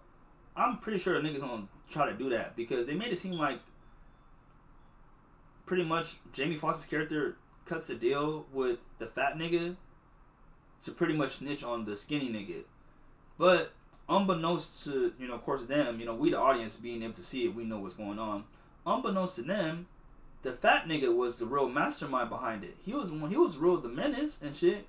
So the fat nigga, and that's, I guess, the point of the movie, is to show, like, but that's what I'm saying, like, because pretty much what I'm saying is, I don't know if that's the message they want to convey to American citizens. Like, even seeing that shit, like, you gotta really think about it. Like, the time that this movie came out, I don't know if that's what you want to convey, in the sense of that, like, nigga, yeah, if somebody does something to your family, if they know how to basically finesse the justice system, they could get out of jail in less than 3 years. Because the fat nigga murdered the family, but because he signed a deal to snitch on his homie, he only did 3 years. Only did 3 years, bro. For murder. Even if you were just an accomplice, nigga, you need more than 3 years, bro. Respectfully. So, yeah. So, Gerald Butler's character, you know what I'm saying? He don't fuck with that. He's not like that. He's like, bro, like, Jamie Foxx, like, he's like, I think you could beat it. I think we should take it to trial. Jamie Foxx is like, nigga, it's not about what you know, it's about what you can prove in court. And he was like, oh, wow, okay, I guess. So the movie, the movie's doing what movies do. They end up showing a scene where, cause pretty much the fat nigga, cause he knows, he's pretty much like, nigga, I'm getting a good deal. He's so cocky. He just want to just talk to Jamie Foxx's character, want to shake his hand. He's so happy to shake Jamie Foxx's hand right outside as Gerald Butler's character is looking at him, and as the camera's taking pictures of him. So it looks as if, like, they were cooler than they were. The whole time Jamie Foxx is, once Jamie, and I'll be honest, but that's what I'm saying, it's one of those things where it's too late. Once Jamie Foxx seen the fat nigga, he kind of was like, I think I made the wrong choice. I think I should have like tried to take this shit to trial. But it was too late. It's too late. So Jamie Foxx is starting to get turned off from this nigga, but like all Gerald Butler sees is Jamie Foxx shaking this nigga hand. Jamie Foxx, or Gerald Butler's character, disappears off screen. Jamie Foxx's character goes home to his wife, Regina Hall, her fine ass, and she's pregnant, and she's pretty much, you know, they're fresh and young, because the next thing we see, or the way that they showed the house is new. It's like, it still looks unpacked. It's like they just moved in. So then we're giving a text screen that says 10 years later. So keep that in mind. 10 years has gone past since the trial. So the nigga that went to trial has already been freed. And 10 years since the nigga, Gerald Butler's character, had to see that shit. So we're not really giving an idea of what he's doing, but we're shown with Jamie Foxx's character that 10 years has passed, and that Jamie Foxx has moved up in the ranks with the lawyer, with the law firm, or with the city. We're in Philly. He's moved up with the law firm. His daughter's 10 years old. His wife is his wife. They don't really say much about what the wife does. But the daughter, I guess the point of the movie was to show that, like, you know, the trope of Hollywood's favorite trope when it comes to just like hardworking dads. And that's what I'm saying. I don't know, cause this is so crazy. This is like so random, right? I was coming to terms with maybe I might be single for the rest of my life, and that sounds depressing. But I was saying that because I was like, what if I'm just too busy for a girl? What if I'm just too busy for a family? What if I'm just too busy that I run the risk of, yes, I'm able to provide everything for my family, but what if I'm just not there enough? And then I just fuck everything up like that. Because with these Hollywood tropes, that's what they keep showing. Like, they keep showing all these hard, because even in Primate, I talked about it in Primate, and if you guys want to go check out last week's podcast, you know what I'm saying, little promo, you know what I'm saying, little promo right there. You guys want to check out last week's podcast, episode 28. They have these hard-working men, these hard-working dads, these providers that are providing, but because they're providing and they're working so hard, they're not really able to see their family as much. And they keep showing like I said, I keep seeing that that's the theme. Like nigga, you work hard, you lose connection with your family, and now your daughter don't fuck with you. Or you work a good amount, you have a good connection with your family, and now you guys have like a beautiful lifestyle. And I guess that's what I should be looking towards. So I shouldn't be so black and white and be like, well, I guess I can't have a girlfriend then because I'm gonna be working too hard. I obviously gotta find that middle ground of working hard but also being able to be there for the family, because I'm telling you, pretty much that's just all it was. Like, but then again, you know, that's they know how to make you not side with the nigga that you should be siding with, because in reality, we're all supposed to be on the dad side. The nigga has to take care of rent, has to worry about the bills, has to provide food. You know what I'm saying? He's taking care of a lot of stuff. If the nigga can't show up to every recital, I feel like it should be understandable. But as a kid and as a child, I can understand. And then as a wife, not as a wife, but as a mother, I can understand why she's like, nigga, you can't keep missing your daughter's recitals. At least show up to one of them. At least me, that's what I would show up to one of my children's recitals for sure.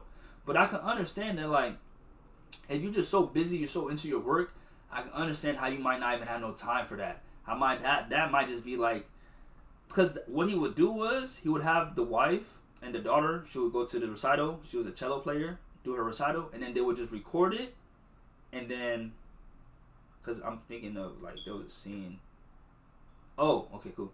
They would record it, and then he would just watch it after. So, while the recital is going on, we're also about to see the death penalty being bestowed onto the skinny guy that was part of the home invasion. So, pretty much let's put it like this. 10 years later, now the guy's been on death row, now it's time for him to die. And that's what I'm saying, like, oh, I don't know, maybe I'm too sensitive, because I was thinking to myself, I was like, when you really think about it, like, police officers or like the court could really say somebody deserves to die. Like, damn, that's why, like I said, I keep saying I'm not gonna kill anybody unless it's self-defense, and even then, oh man, even then, because like to reference Full Metal Alchemist, equivalent exchange.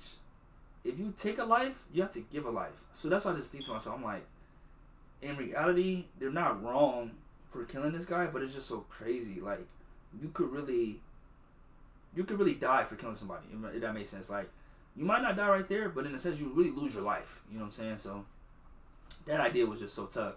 And then, like I said, I'm feeling even more bad, right? Because as the audience, as the person watching the movie, I know the nigga that they're about to kill, they did it. It's not the guy that did the shit. So even before he dies, they're about to inject lethal injection into him. He's like, all I have to say is, man, I'm sorry about what happened, and I know I shouldn't have been there, but you guys are killing the wrong guy today. And all I can think about is like, damn. If the nigga was in jail, serving his life, that would be terrible, but at least he'd be life. The fact that, imagine you dying and you was just there, bro, you didn't stab nobody, you didn't do like that shit. That shit fucked up. That shit, I'm telling you. So I'm like, maybe it's because I'm getting older. All that shit, when I see that shit, just made me not want to do no crimes. I never wanted to do crimes even prior, but now I really don't want to do any crimes. You feel me? So they kind of do like a play-by-play, like an art style to where they're showing how they opened the curtains for the daughter's recital. They opened the curtains for the guy getting lethal injection. Like, everything she was going through, he kind of was going through. Like, they was kind of like referencing like how the wife watching the daughter perform and they're watching this guy perform death type shit, you know. That's what I took from that scene. So after that, it's supposed to be a painless process, but for some reason, whatever was inside the injection actually ends up hurting the guy. So we see him kind of like pass out, but he comes back to life and he's like, and he's in like pain and shit, and he's like bleeding and everything. And then Jamie Foxx and like the detectives, they immediately call foul play. They're like, nigga, is that how it's supposed to happen? And the guy is like, no, it's never supposed to be like that. It's never supposed to be like that. It's supposed to be painless. So then they check the bottle, and the shit says, you can't run fate, or, you know what I'm saying, something fate. And that's what the nigga that, when they broke into his house, that's what he told him, like, you can't run away from fate. You can't change fate or something like that. So that already is our sign that Gerald Butler's character is involved. But this whole time, they've been presenting Gerald Butler's character like some innocent, just dope. Like let me not say that. They just made it seem like he's a regular dad. As the movie progresses and more people start dying and we start seeing more and more situations, because we start seeing the original, or I guess you could say the extent of his genius, when the guy, like I said, the lethal injection guy dies. Now we go for the fat guy. The fat guy, we meet him, he's wherever he is. He ain't changed his lifestyle up, especially because, like I said, he never really had no remorse anyway. So he never really cared. So of course, even though he got his freedom back, it wasn't like he was going to use it in the right way. We see him in like a rundown house. He has a prostitute on an air mattress. He's doing cocaine. He's literally doing cocaine as we see him. And somebody calls him, aka Jared Butler, which we literally find out. Jared Butler's character calls him and is like, hey, just so you know, the police are coming after you. And that scene was a little confusing too. I try to find a reviewer or a explained video on it, but I think due to when the movie was out, I don't think there was a lot of people doing movie reviews and movie explains around that time. So I think this might be it. This is the movie being explained right now. So as I was like, dang, I wish, like, I wanted to converse with some other people about it. Like, I wanted to connect my ideas, some of the ideas that I thought from the movie, because I was like, why were the police going after him? Like, because literally immediately after the nigga gets lethal injection, Jamie Foxx and the police niggas start going to the fat nigga. But in my head, I'm like, what did he do? Like, why were they going after him? Maybe Gerald Butler, I don't know, he set him up or something like that. Because, like I said, Gerald Butler calls him and tells the guy to come outside. For some reason, though, the nigga grabs his gun and starts shooting at the police officers. The nigga's shooting at the police officers. I don't know why. But he keeps running. The police, eventually they lose him. Gerald Butler's character basically tells this nigga, hey, get into this police car, there's somebody in there, and then just get into the car. Whole time, it was Jared Butler in a police officer uniform. So Jared Butler takes the nigga to an abandoned warehouse, shed, and the nigga basically thinks, okay, yeah, I got a gun. The gun is a fake gun. Has a gun to the police officer, and I'm telling the officer to take me somewhere. Jared Butler gets out, and the nigga's like, alright, man, like, I'm finna kill you. And Jared Butler's character calls him, and the nigga answers the phone. He's like, hello? And the nigga's like, it's funny, something like that you do some shit like this because the whole time it's me, nigga. Like, I'm the nigga that set your ass up. And then the nigga's like, what? And he shoots the gun, and like, some prongs come out of it, and it's poison. It's poison from a fish that numbs you or like stops you from being able to move your body, but you can still feel everything.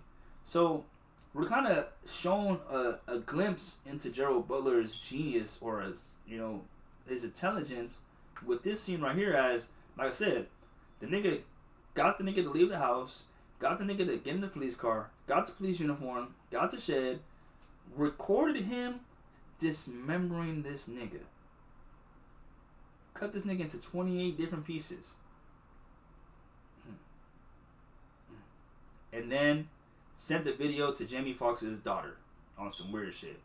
So, up until this point, granted, that was a lot. You kind of still feel for the nigga, Gerald. You kind of on his side.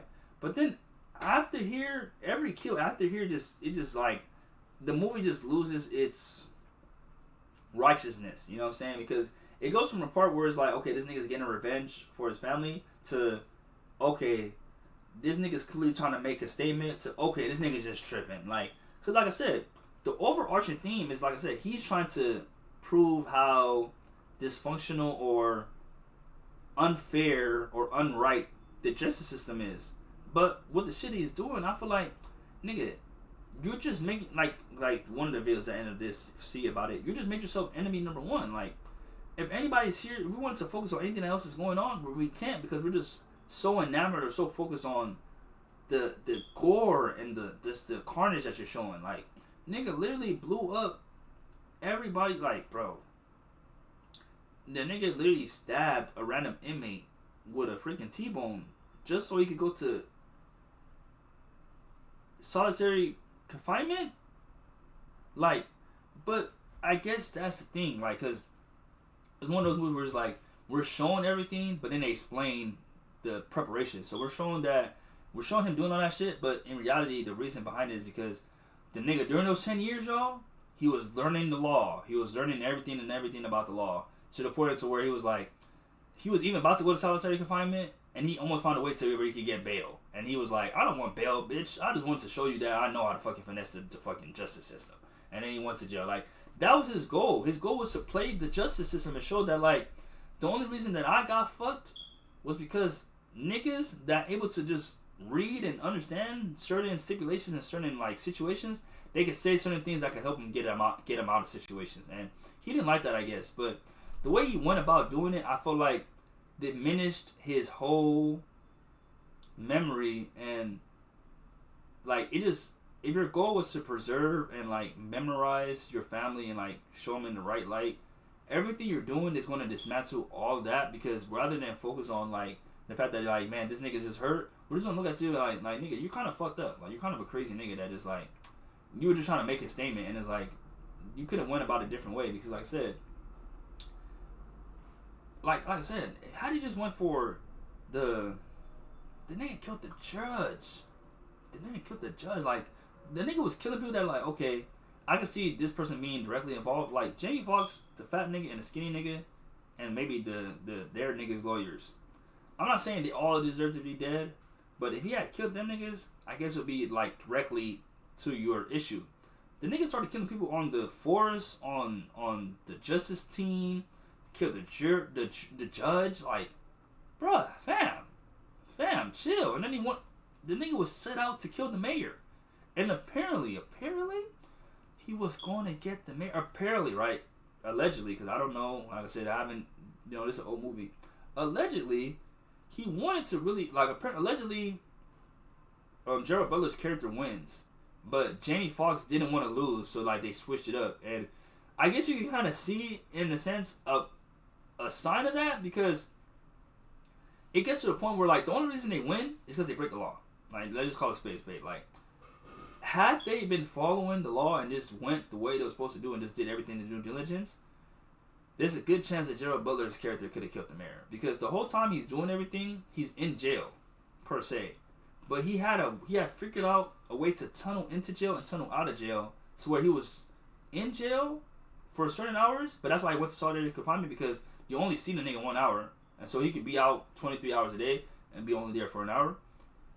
The only time you'll see him is when you need to see him. So he was really escaping and leaving. So they were thinking the whole time, okay, if somebody's still getting these kills done and somebody's still doing this shit this intricately, it has to be someone that's connected to him. They never could. I mean, then again, who would ever think that somebody would tunnel into jail, let alone tunnel out, to be able to be in a position where they're like on some El Chapo shit? Like, I have a whole underground railroad system that allows me to get to a warehouse that's connected to the jail, and I can just get out to there.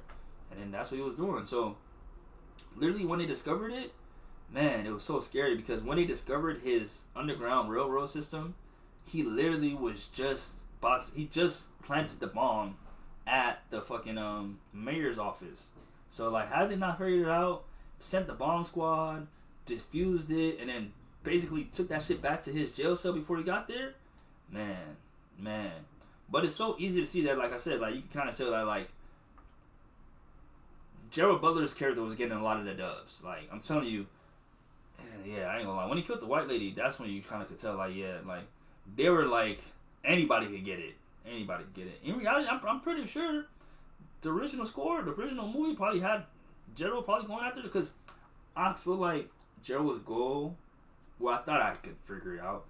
I thought his original goal was to have Jamie Foxx go through the same thing he went through, where it's like, nigga, I'm gonna have you lose your family, and then you be dependent on the justice system to do something, and I want to see how you feel, and how you like it, because I'm like, yo, I ain't gonna lie, like that's what I'm saying. I feel like he was trying to fuck him up psychologically, and that shit was kind of deep, because I was like, yo, this nigga Gerald Butler clearly is fucked up, so I'm like, it's gonna fuck you up too, Jamie Foxx. So, but then, like I said, it just kind of lost its steam. It started looking like this nigga was just like, okay, I'm just trying to make a statement. And it's like, cool, but who are you making a statement to? And why are you going this hard? You know what I'm saying? Like, you literally killed someone that I feel like, and that's what's so funny, right? Because, oh my gosh, the girl he killed, her boyfriend is the one that ended up sending the information to Jamie Foxx. And like, that's what I'm saying. The movie makes sense. This is back when movies would present something and they would have it explained. You know what I'm saying? Nowadays, movies that present something, they don't really do too much explaining and stuff. They don't really tie in the loose ends. There's not too many loose ends in this movie. But it's just funny how, like, certain things happen and you're just like, dang, like, I wonder if he hadn't did that, would that led to this? You know what I'm saying? Because pretty much, Jamie Foxx's apprentice, she pretty much was becoming a little Jamie Foxx, and she was like, dang, like, I don't think I like this. She's like, I don't think I'm gonna like it. Like, pretty much like saying, like, I don't want to be like you. Like, I don't want to be a nigga that put so much work or put so much effort into his job that I just don't have a life anymore. You know what I'm saying? So that was deep. So I guess, you know, the theme or the moral of the story is, you know what I'm saying, trust the law system, you know, trust the justice system that they do and they are operating in a means that's going to help you and, you know, trying to get you to receive justice. But we can understand why you might feel frustrated due to certain stipulations that allow certain offenders to be able to get out. That's what I took from it, you know what I mean? Because, and then I guess also don't work too hard that you forget your family, you know what I'm saying? Make sure to go to your daughter's cello recital, because if not, you might have a nigga that sends her a video of him dismembering somebody instead, you feel me? So yeah, I appreciate each and every one of you guys. I know, I lied. I said I was going to end the episode earlier, but I couldn't leave you guys like that. I had to, the job wasn't finished, so now the job is finished. I appreciate each and every one of you guys, every one of you guys that's listening, each one of you guys that supports, that likes the video, that likes the podcast, that shows up every Friday, that supports, that likes, that shares, that does anything in relation to StayDownLA, the StayDownLA Podcast, to KSTAKS to P. Thank you guys. It doesn't go unnoticed. I appreciate everybody that's out there, everybody that's at home. Good morning, good afternoon, good evening, and good night, wherever I may see you and whenever I do see you. I love you guys. I appreciate y'all. And I'll see y'all in the next podcast episode. It's been the StayDownLA Podcast with your host, KSTAKS, and I'm out. Peace!